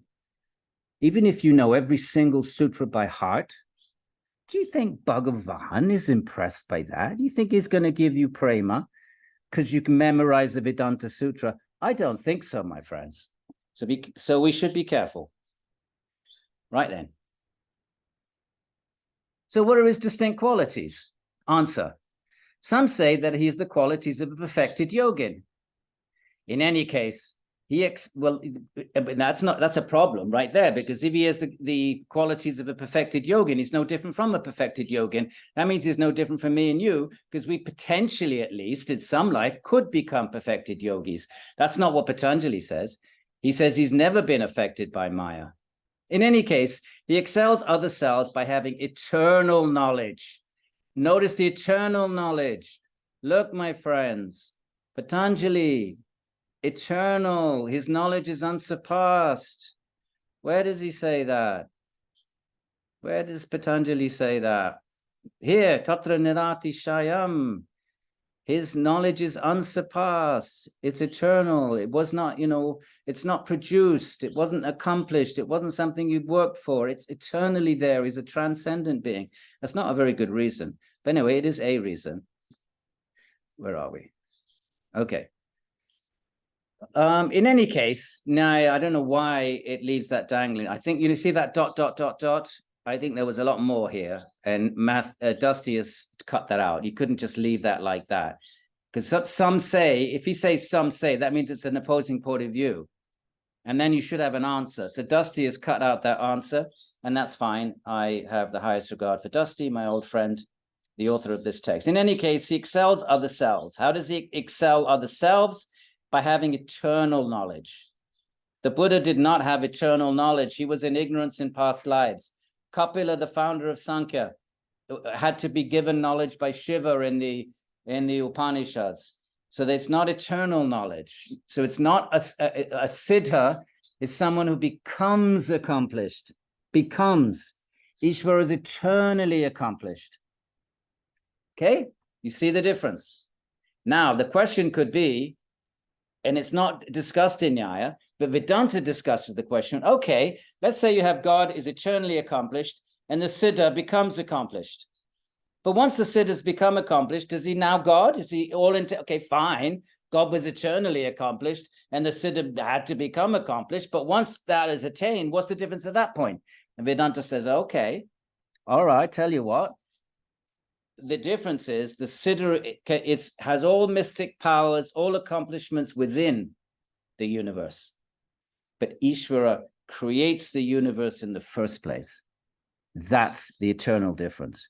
So when Patanjali has the whole of chapter 3, all the mystic powers, and you know, the 8 siddhis, and you can know everything from the minute subatomic particle to the whole Mahatattva, to the whole creative matrix within a universe. No Atman, even the Siddha, can create the universe. And remember, what is creation for Nyaya? Bringing together the eternal atoms and karma into the next creative cycle. The Siddha doesn't do that. So that's Vedanta's way of making a distinction between the accomplished Siddha and the eternal, ever omniscient, ever powerful Īśvara. Important difference. I don't think Nyaya says it here, but Vedanta does. Maybe he does. Let's see. Some say that he has a quality. In any case, he excels other selves, right? So the answer is, how is Īśvara different from the regular Atmans, the accomplished Siddha Atmans? By having eternal knowledge. The Siddha was once in Maya and worked his way out. It is this quality, eternal. Patanjali calls it, his seed of omniscience is unsurpassed. They're saying the same thing, just using different lenses. It is this quality that makes him unique. But other qualities are shared, like number, right? There's one God, that's a number. So therefore, each soul is one. So they all share number. So God is one, and the soul is one. So therefore, they share that property of oneness. Oneness in the sense of having the property of being one, an individual. What else? Extension. You know, the consciousness of the living, of the soul can extend. It can pervade the body. It can pervade. So God's consciousness can extend throughout the whole universe, but that's extension. Pervasiveness, right? So consciousness can pervade the senses, can flow out into the world, through the mind, through the indriyas. So it pervades, then it can pervade objects of consciousness. Of course, limited by our senses, whereas God is not limited by senses, but pervasion is still a quality they both share. Distinctiveness, they're distinct entities. Conjunction, consciousness comes into contact with an object, that's conjunction, it hits. When I see the chair, my consciousness is conjoined with the chair, so that's conjunction. So Īśvara does that as well. Of course, Īśvara's conjunction is all-pervading. He knows everything all at one time, whereas we only know the table, then we look over there, we see the door, and then we look over there, we see the tree. Īśvara, however, is not limited by senses, and etc. So now, question, what evidence is there that God is eternal knowledge? Okay, fine. Maybe he has infinite knowledge, says the opponent, but why should we accept it's eternal? Okay, right, so. Answer.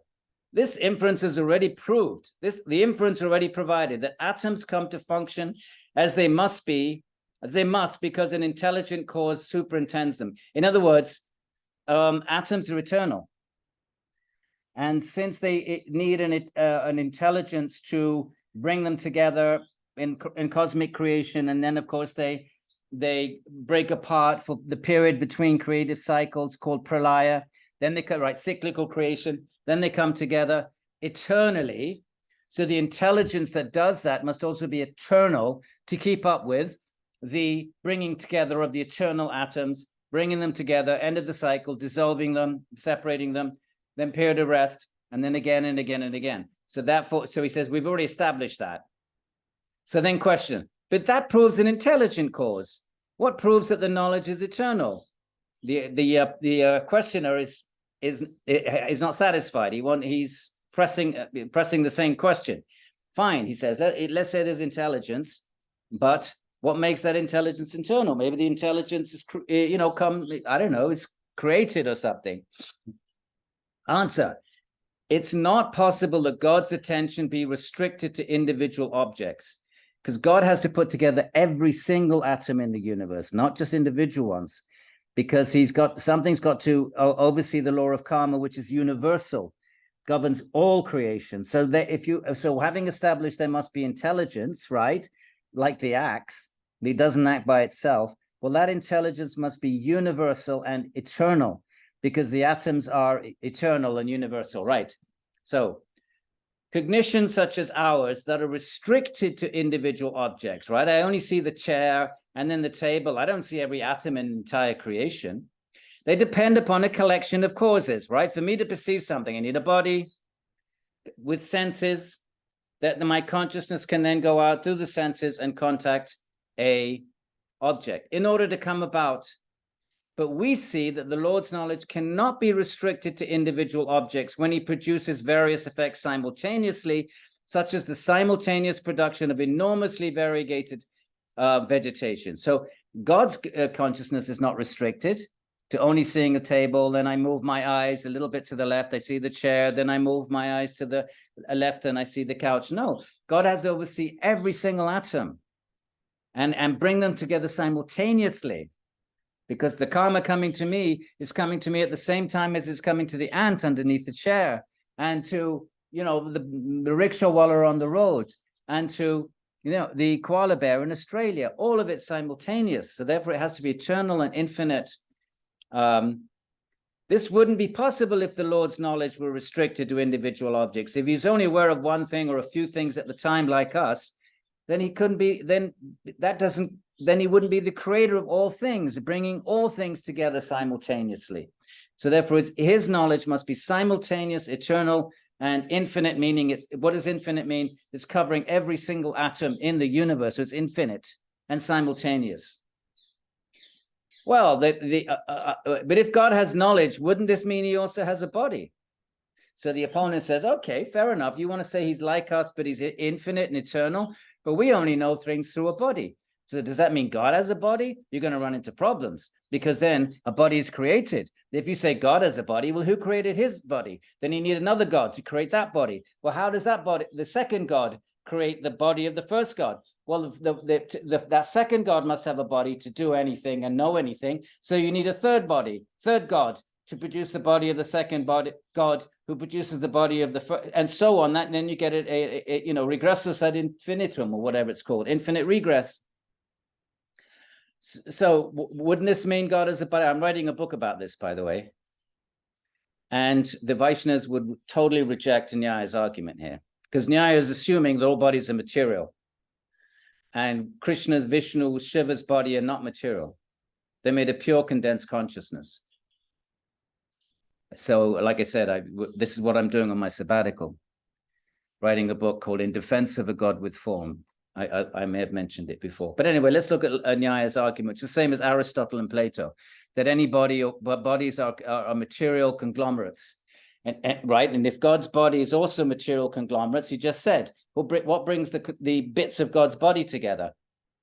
There must be another intelligence that brought God's body together for God to be able to act. If you say, in order to act and to know, God must be like us. For us to act and know, we need bodies and senses and instruments. So if you're going to say God is a glorified soul like us, well, then he too must have instruments of perception and action, the karmindriyas and gyanindriyas of Sankhya. Well, who made those then?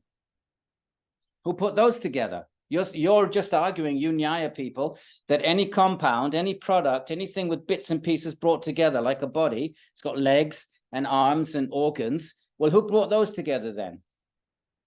If you're going to, here's the argument again. If you're going to say God is like us, except his knowledge is eternal and infinite, where ours is limited, fine, we accept that. But our knowledge requires the 10 senses of Sankhya, the Gyanindriyas and Karmindriyas. And they're not, and they're put together by someone. Karma.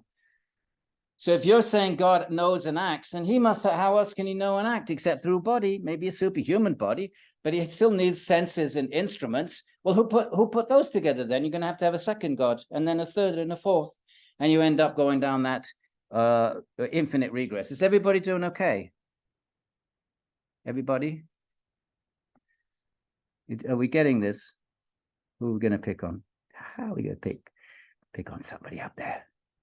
Elizabeth, are you doing okay, Elizabeth? Vibration? No. Talisa, New Mexico? All right, forget it. Okay, so let's get back to this. So if God has knowledge, wouldn't this mean he also has a body? Answer: if we posited that to be the case, right, says Nyaya, we could not avoid declaring whether such a body is eternal or non-eternal. So Nyaya says, wait a minute, no, if we accepted it had a body, remember, if you say this, then either this or that. That's the Nyaya method. You put your opponent in the horns of a dilemma. So if we did say, obviously Nyaya is not going to say that, but then if we did say what you're suggesting, Mr. Opponent or Mrs. Opponent, if we did say that God had a body, then we would have to then answer the question, is that body eternal or not eternal? Right. Now, what happens if we do either of those? If we said not eternal, that would entail that God is subject to karmic merit and demerit, right? Because if the body's not eternal, then what puts it together temporarily? Karma.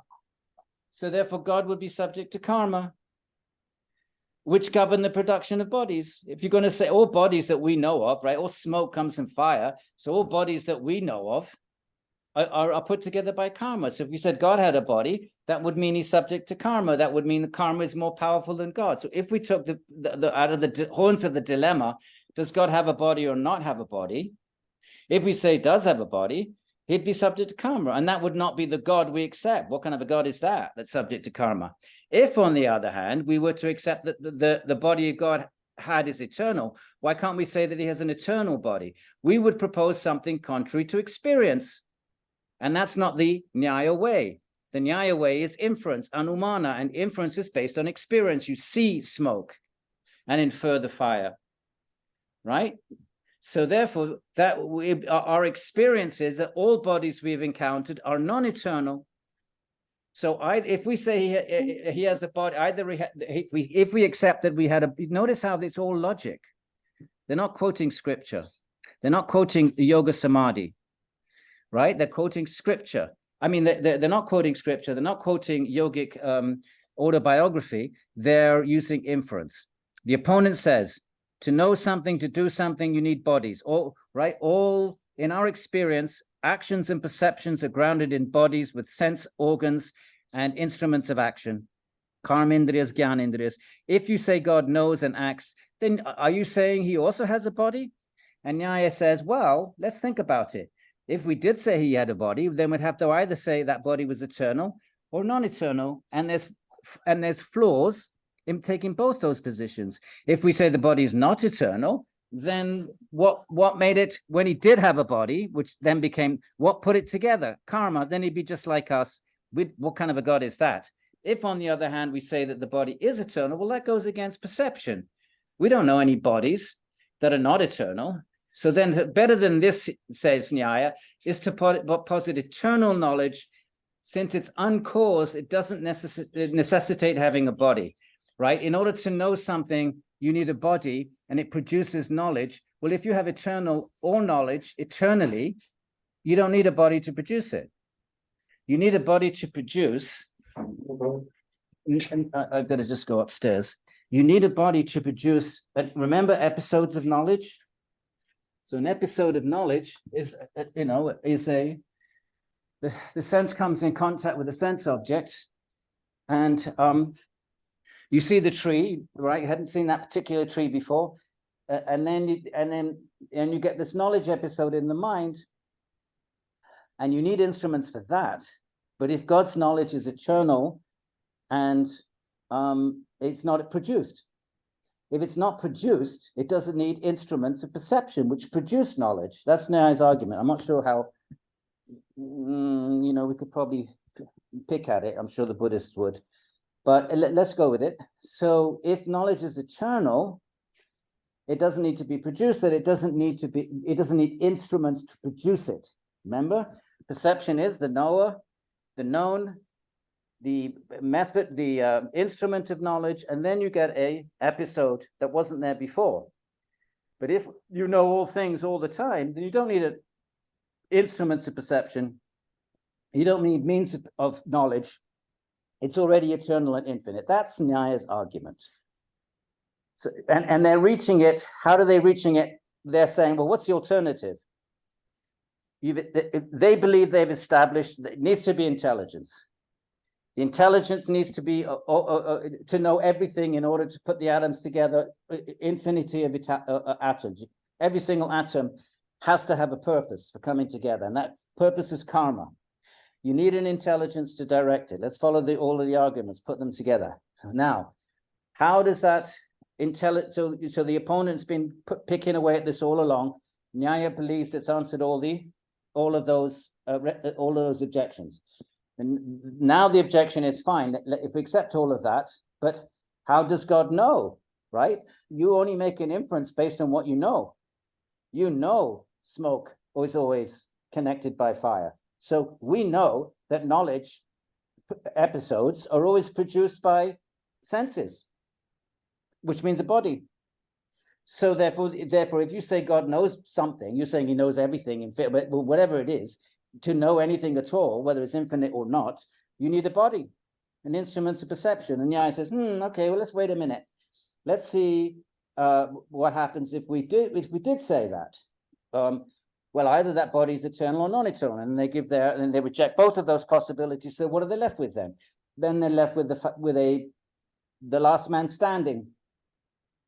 And the last man standing is, no, there has to be eternal intelligence behind everything. It has to be infinite and eternal. It can't be produced by a body, because if it had a body, then who put the body together? Or the two arguments: either the body's not eternal. Well, what kind of a God is that? He has a temporary body. Then he's like everybody else, karma. We don't want that. And you can't say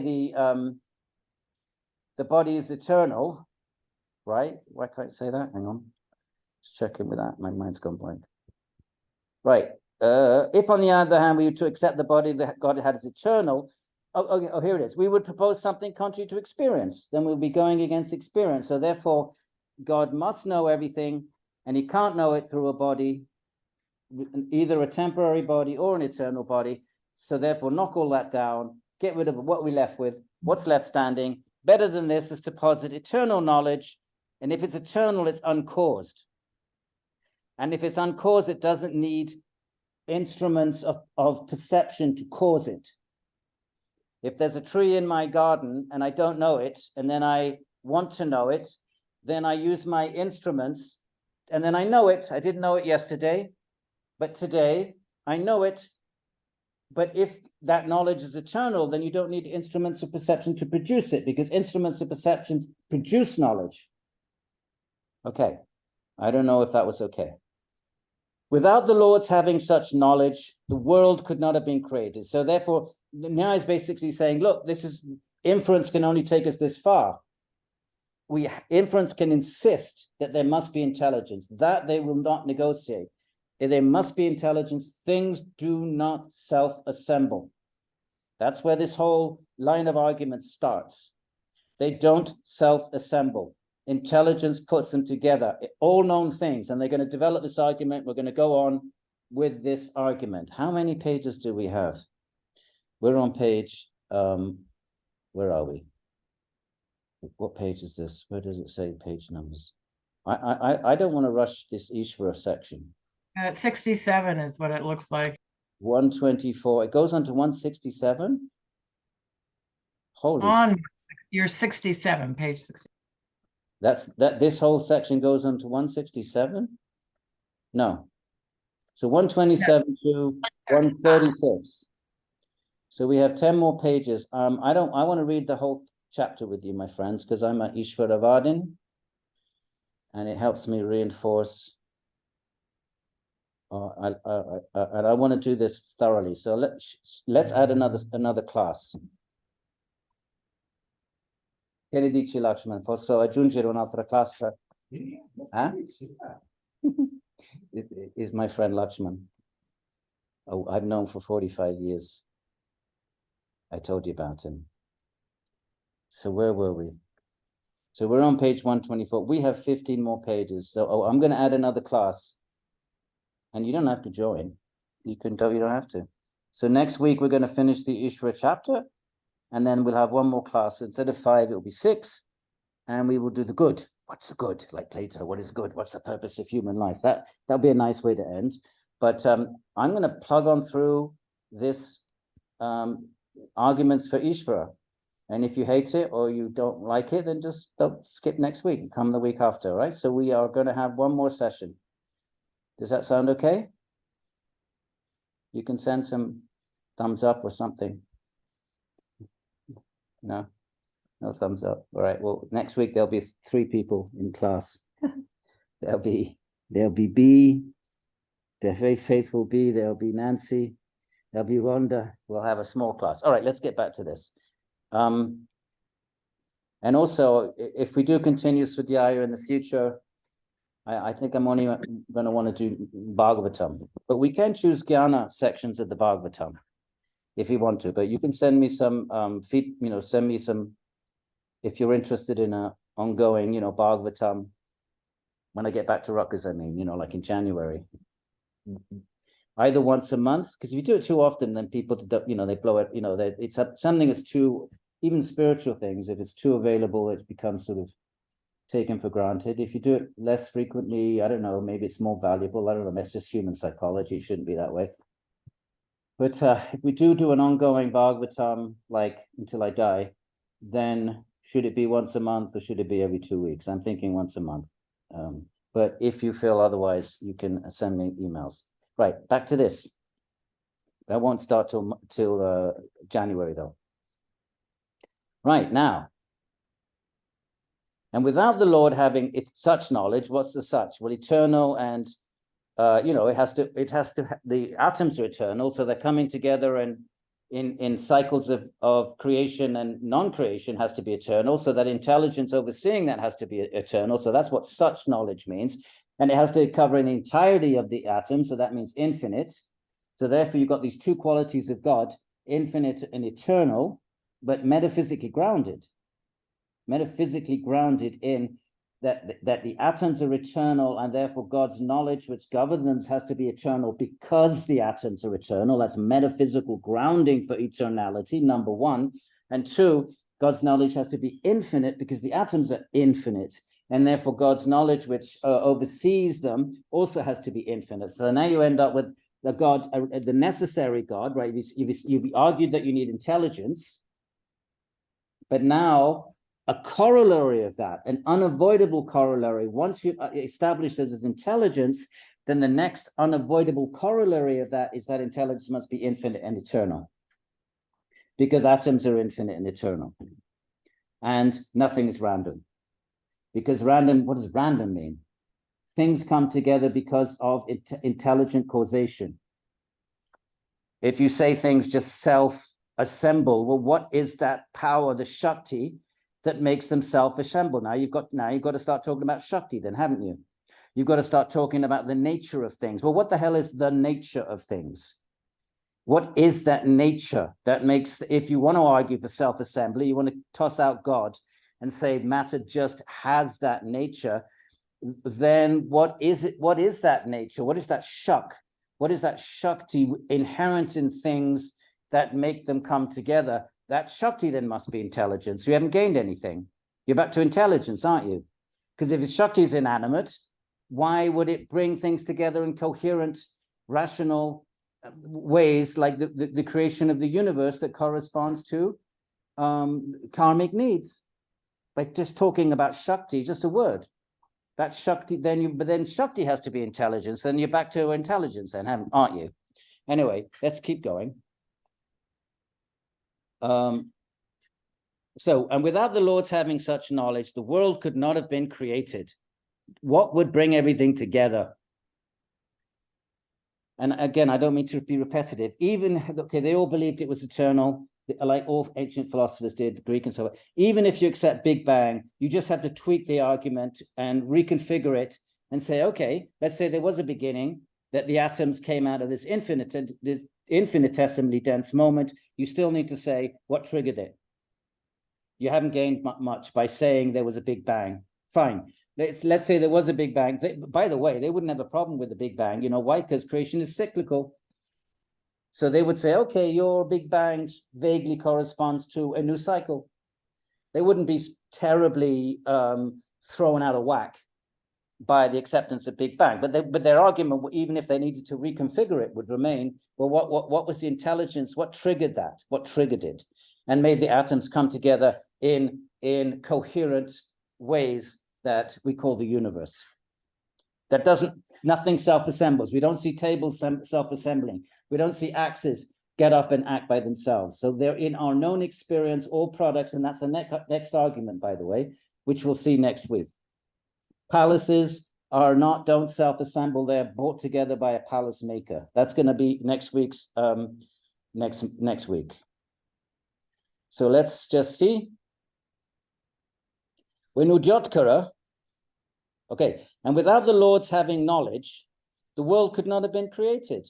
Moreover, this knowledge, what knowledge are we talking about with God? Grasping all things, past, present, and future, right? What does Patanjali say? The seed of omniscience. What does omniscience mean? Past, present, future, omni, unsurpassed, right? Same thing, my friends, same Īśvara. Just Nyaya's just trying to use reason to establish it. You can decide for yourself whether the arguments are convincing or not. This knowledge, grasping all things, sarva, gnya, Patanjali, all things past, present, and future, is perceptual in character, not inferential or testimonial. Why is that important? What's inference based on? Perception. You see the smoke, infer the fire. The fire is inferred, but it's dependent on perception. Smoke. Words. You hear the words, perception, and not only that, but remember, what is a verbal authority? The person has to perceive it, number one, and then have a desire to transmit it. So that verbal authority comes from perception. Inference comes from perception, and perception obviously is perception. So all three forms of knowledge are grounded in perception. Clear? One more time. Perception, the three forms of knowledge. Pratyaksha, perception, fine, tick. Second, inference, perceive the linga, the sign of the fire. Without perception, you can't have any inference. You have to perceive the linga, grounded in perception then, isn't it? Words, the speaker has to perceive the truth and desire to, then you receive it, and even the reception is perception through your ear. So that's a double perception. The speaker has to perceive the thing, so everything's grounded in perception. So therefore, here, right, it's perceptual in character. This knowledge of Īśvara, grasping all things, past, present, and future, is perceptual in character, not inferential or testimonial. For the Lord does not infer or rely on testimony. You rely on testimony, somebody knows something you don't. So then how are you, what kind of a God is that? You have to go running off to your, some sage. Well, what about inference? Oh, I can't see the fire. I can only see the smoke. Well, what kind of omniscient being are you then if you can't see the fire? So the Lord doesn't require inference or testimony, for the Lord does not infer or rely on testimony. Nor is it a matter of memory and mental dispositions, right? The Lord's knowledge is eternal. If your knowledge is eternal, it's always there. Well, you don't need memory then, do you? What's memory? Well, something is not there. And then you have to bring it up back to, right? You have to bring it up into mind. Well, it's there as a samskara, but it's not active. So that's a limitation then. But if you're omniscient, why do you need memory? All things are known at all times. Memory is redundant. So, Vachaspati, when Venudyodkara says that the Lord's knowledge is perceptual in character, he means that it is unmediated.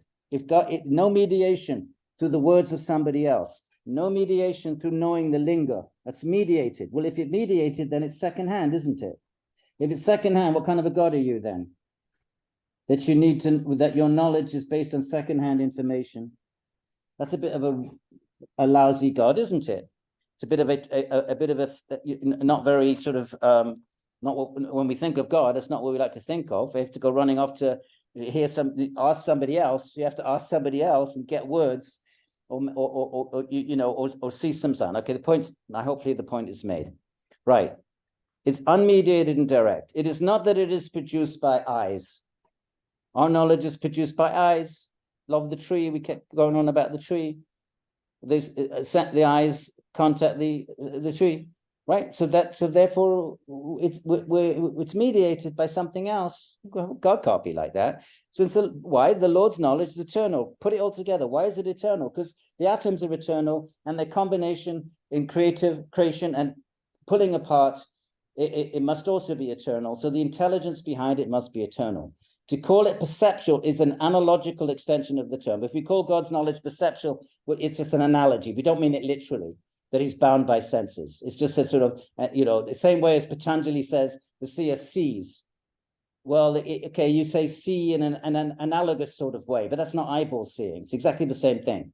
Third verse, Tadadrashtu swarupe vastana. We don't really mean Lakshman. Saluti, studenti. He just came out of the bathroom. This is my good friend, Lakshman. I know he's going to kill me afterwards.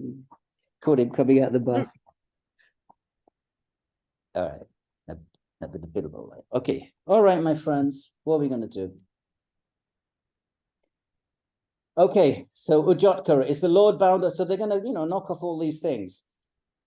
Let's do one more. Where's a good place to stop? I want to do the whole chapter. So, okay, that's where we stop. Now he's going to give, I think, the more powerful argument for intelligent design, right? 1, 2, 3, 4, 5. Okay, why do we need to say there's intelligence behind the Now he's going to cycle back. He started off with a simple, right? Started off with a simple argument. Okay, down here on page 2. Right, primordial matter, atoms, and karma have to be directed by a conscious agent before they can function. Why? Because they're insentient, like an axe. Okay, this is as axes due to insentience cut only when directed by an axeman, so too do insentient things as primordial nature, atoms, and karma come to function. Therefore, they too are directed by a conscious agent as a cause. So he started off with that, shall we say, syllogism for the existence of God. And he's going to, when we come back next week, I think, develop a more sophisticated elaboration of that argument. So let's stop there, but that means we can do one last page, and then we'll stop for the day. Another kind of random question: is the Lord, Īśvara, bound or liberated? It's an obviously rhetorical question. I don't know I don't know what the Purva Paksha is. I don't know anybody who says that Lord is bound. So this is probably just a kind of a, being thorough kind of thing. Well, it's not bound. It's entirely free from pain and suffering, right? So if you're free of pain and suffering, then you're not subject to karma. So if you're not subject to karma, you're not bound, right? What does Patanjali say? Karma klesha, right? Karma klesha vipaka shayer aparamrishtaha, never been affected by kleshas and karma. So he's not bound, right? Karma, bind, right? Patanjali 124. Well, he's not bound. Right. And since he's not bound, he cannot be liberated either, right? Because what does liberation mean? It means that you're liberated. This is the point, actually. No, I'm sorry. I take that back. This is very important. Because Īśvara is not a liberated yogi.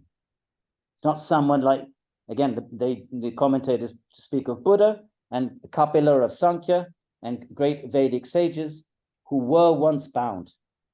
And they want to make a distinction between the eternal, omniscient Īśvara was never bound. Otherwise, if he was bound, then who create? If the creation is eternal and Īśvara was once bound, well, who was the creator before then? Before Īśvara became enlightened, well, what was governing the universe before then?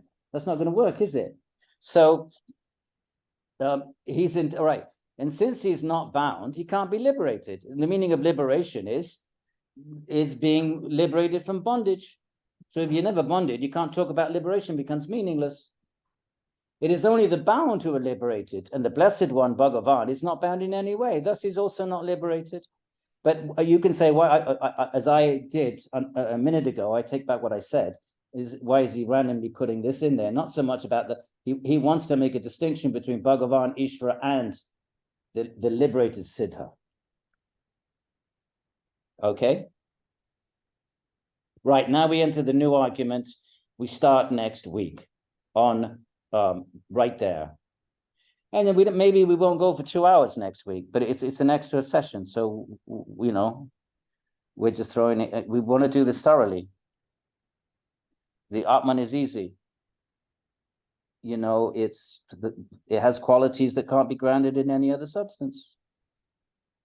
Scientists have to accept that. I mean, they believe they'll find it in some neurological correlates. Well, fine. You're entitled to. Remember what I said. The dharma of science is to look for material causation. I'm going to repeat this. They have to. That's the dharma. Scientists cannot start talking about demigods and spells and the ghost in the machine. They have to look for material causation, and that's the dharma. So yogis don't object to that. Go on, look for consciousness in your neurological correlates, but you won't find it. And at some point, for God's sake, unless you want to be absolute fanatical dogmatists, come out and say, we cannot find it. It is not in our domain. This is not our dharma. It's like cooking.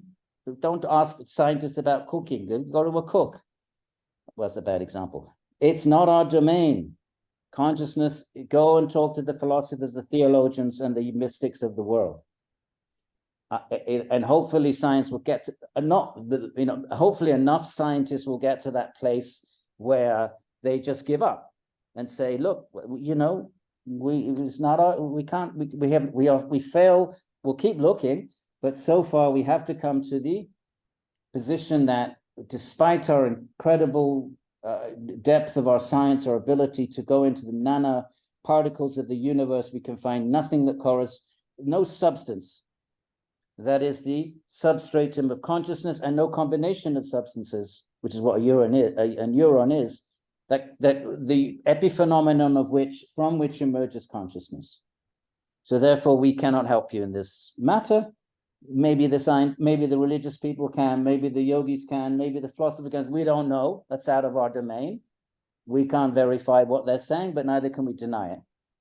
That would be an honest agnostic position of science. Scientists should be agnostic. So that's fair enough. But now Īśvara is the same kind of thing, it's the big questions, is there a God? Is there not a God? Is there a soul? Is there not a soul? So hopefully you see that some of these arguments are still relevant. I mean, some may need a bit of tweaking, but hopefully you see that they're still relevant. All right, my friends. Like I said, I've been up flat on my back the last 2 days, so I'm a little bit running out of prana here. Does anyone have a super pressing question? We are going to pick up next week. You will have a chance to talk about Īśvara next week. I imagine we'll finish those verses in less than 2 hours. But is anybody desperately HG? Yes, sorry, quick question. Don't want to keep you waiting too long. Just curious to know whether Nyaya has an argument for karma or multiple lives, other than the argument around inequality in birth, etc. And if we'll cover that, or if I can look through something. That would be the main argument, that everything is cause and effect. That, in other words, wherever there is smoke, there is always fire. So everything we see in the universe is the cause of something else, and in turn is the effect of something else. Now, I know quantum mechanics and the collapse of the wave function seems to add an element of arbitrariness, but it's much too early to say that. Now, I would say, no, there is some kind of cause and effect relationship between the collapse of the wave function and the position of the molecule, right? So to bracket that, because that's a brand new sort of thing, brand new meaning the last few decades, but everything known is governed by cause and effect, like every known smoke is governed by fire. So that's what inference is. So since everything known has an effect, and therefore every effect has a cause, well, what you just said, on one side of it, birth is an effect and requires a causal explanation. And on the other side, at death, causal activities are being enacted right until the moment of death. Where do those effects come in? So therefore, both ends of your lifespan require a cause-effect explanation. The effects right up until the causes right up until death require a situation for those effects to take place, but you're dead. So how are they going to take place in this life? Well, there must be another life because you own it, number one. And number two, that the birth is a effect which require a cause. Now, couple that with the arguments for the eternality of the soul, right? So what if you've argued that the soul is eternal, and there's a different set of arguments, then what's the soul doing between lives then? What is it? Just if it was liberated in its own nature, then why does it suddenly take birth? So before birth, it can't be Swarupa Vastanam because there will be no mechanisms to thrust it into a body. That mechanism is karma. So if you've established the eternality of the soul, then that argument also then would require an explanation of if the soul existed, if there's only one birth, this birth, and the soul, it was eternal before it, what was the mechanism that made it suddenly take birth? And you'd have to posit some force. We'll call it karma then. And likewise, when you die, if the soul is eternal, then why what? Then why would it have that birth in the interim little tiny moment between eternal beginninglessness and eternal endlessness? Why suddenly this little pocket of our life? So all of that, you put all these things together, and karma would be the only the man or woman left standing. You clear away alternative points of view. You clear away momentariness. You clear away materialism, and then the only thing that's coherently left would be a multi-life model, and governed by karma. There'd be laws governing, and that's the law. Christopher. Oh, yeah, I just didn't know if you already explained it. Maybe I just missed it, but what was the difference between primordial matter and the Anu? Same thing. Is the Anu, it's the same, okay. Yeah.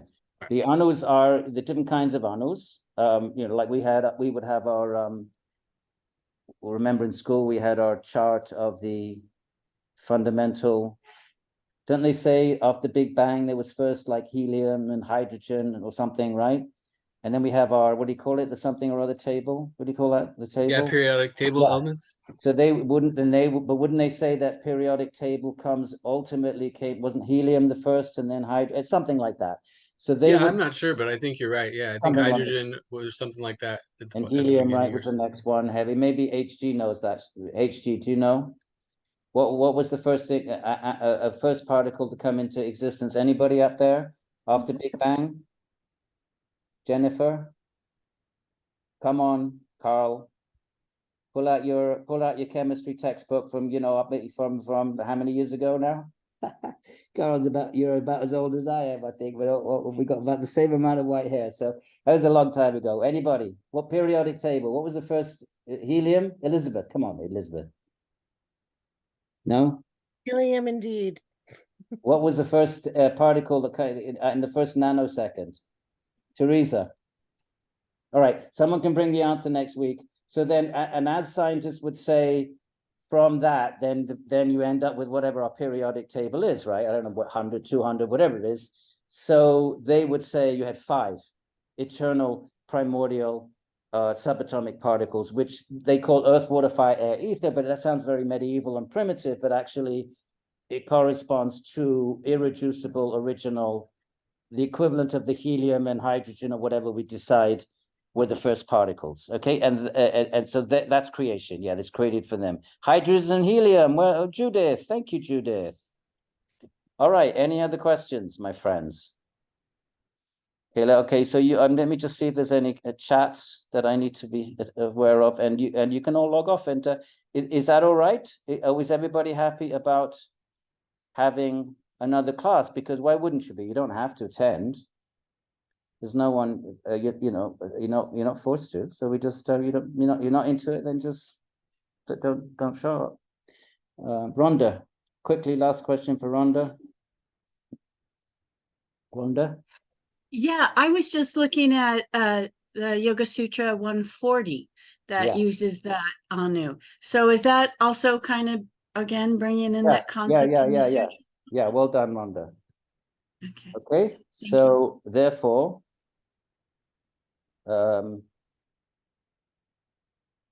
yes, the yogi's mastery extends from the smallest particle matter to the totality. This is what omniscience means.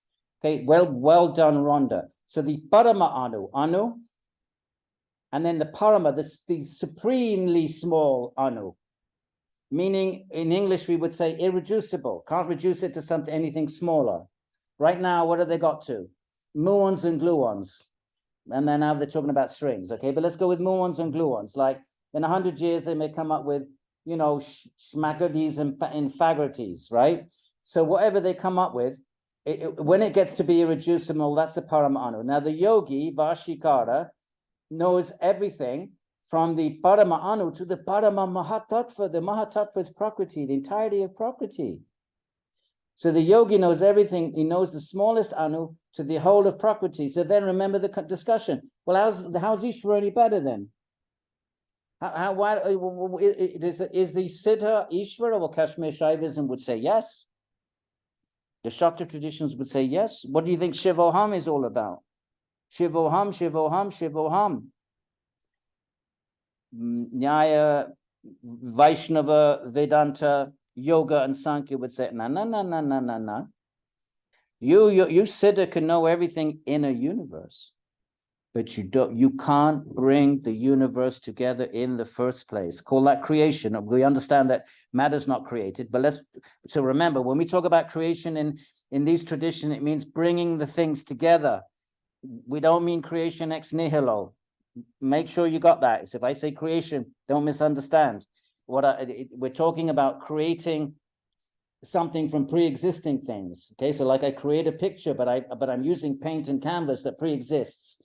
So creation then, the Siddha cannot accomplish. That's the difference between Īśvara and the Siddha in these traditions. However, Kashmir Shaivism would say, no, you are non-different from Shiva, and that's why the mantra is Shivoham.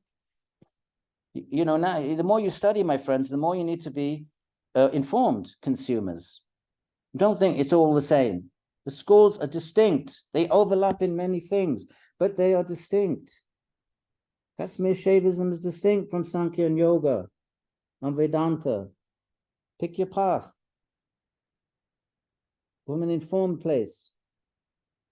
And don't think they all end up in the same place. I don't care how many times they say it. They don't. They take you to where they say they're going to take you. That means the truth is not one size fits all. That's just Neo-Advaita. The ultimate destinations are what they say they are. And they're not the same. You want to be infinite Brahman with no personality, no qualities, so you can be that then. You want to be Shiva and absorb and creation then becomes your Leela and like the peacock and the peacock. You can do that. You want to play with Krishna and Goloka, you can do that. Wherever, but remember, your path is going to take you exactly where it says it's going to take you. You don't go to, I keep saying it, you don't go to an airport and jump on any plane and say, oh, they all go to the same place. Of course they don't. Where do they go? They go wherever it says it's going to go on the billboard, on the board. The paths are not saying they go to the same place. Who said that? Read what they say about themselves, and decide which plane you want to get on. That's my little. It's really important to stress this because this stuff comes to the West and it all gets merged together in this kind of a kitchery. You know what kitchery is? Whatever's left over, you throw it in the pot the next day, and it's just one thing. Okay, Eleonora, last one. Go ahead. Thank you. Where is Brahma in this concert? Well, you know, they don't. You know, it's interesting. They would probably say Brahman is. It's not the. They might correlate Brahman with Īśvara and also with Purusha, same as Vedanta actually. But in terms of Brahman, they will be closer to Ramanuja, that there's a distinction between Brahman as Īśvara and a distinction between Brahman as Atman, which you've just established. What is that distinction? Well, the best that an Atman can do is become a Siddha and know everything in the universe, from the smallest atom to the whole thing. That's as far as you can go as an Atman. But Īśvara is the creator of the whole show in the first place. That position is Ramanuja's, the Vaishnava tradition. It's not Advaita Vedanta. Nyaya is not Advaita Vedanta, and neither is Sankhya and Yoga. So therefore, Īśvara, if they wanted to sort of plug it in, they wouldn't object. I'm sure if you read the sutras, at some point you run into the term Brahman and Atman in the commentaries. And they would, and so what is that? Well, Brahman is both Īśvara and Atman, as it is in Vedanta. But then there's Brahman as Atman and Brahman as Īśvara. They're two distinct things in Vaishnavism, in Nyaya, in yoga. It's only Advaita Vedanta that says it's ultimately one and the same thing. Very helpful. But I meant Brahma, like the engineer. Oh, they don't have it. They accept the devas. That's not a, yeah, they accept the devas. They don't need to argue that because everyone accepts it. All the schools, the Buddhists accept the, the devas, the birth of the Buddha, all the devas came down and they honored the Buddha's mother and they threw flowers. So the devas, you don't need to argue for something that everybody accepts. Yeah. Okay, my friends, and now we need to, now we have to argue for Brahma, the devas. Good luck with that. Jennifer, go on, mount a philosophical argument for why there must be devas and see what you come up with. Good luck with it. I'm not touching that one. Okay, my friends, have a great day. I'm just going to quickly peek at the chats in case there's anything I need to, and you can log off whenever you want. Yeah, khichdi is super wholesome, but it's still a melange of leftovers. That's how it started. They had rice dal and sabji one day, and then the next day you throw it all together. That's khichdi. It's still healthy, of course. But in India, it's a poor man's dish. You don't go to a restaurant and have khichdi. We do in the West, but that's because we don't know anything. Is that offensive? Is that that's a false inference? I'm making a bad inference. You say you can pull apart. You say no. Well, one exception to this statement, and we don't know anything. You just have to show one person knows one thing, and my inference falls apart. That's how it works. Okay, I'm just quickly read.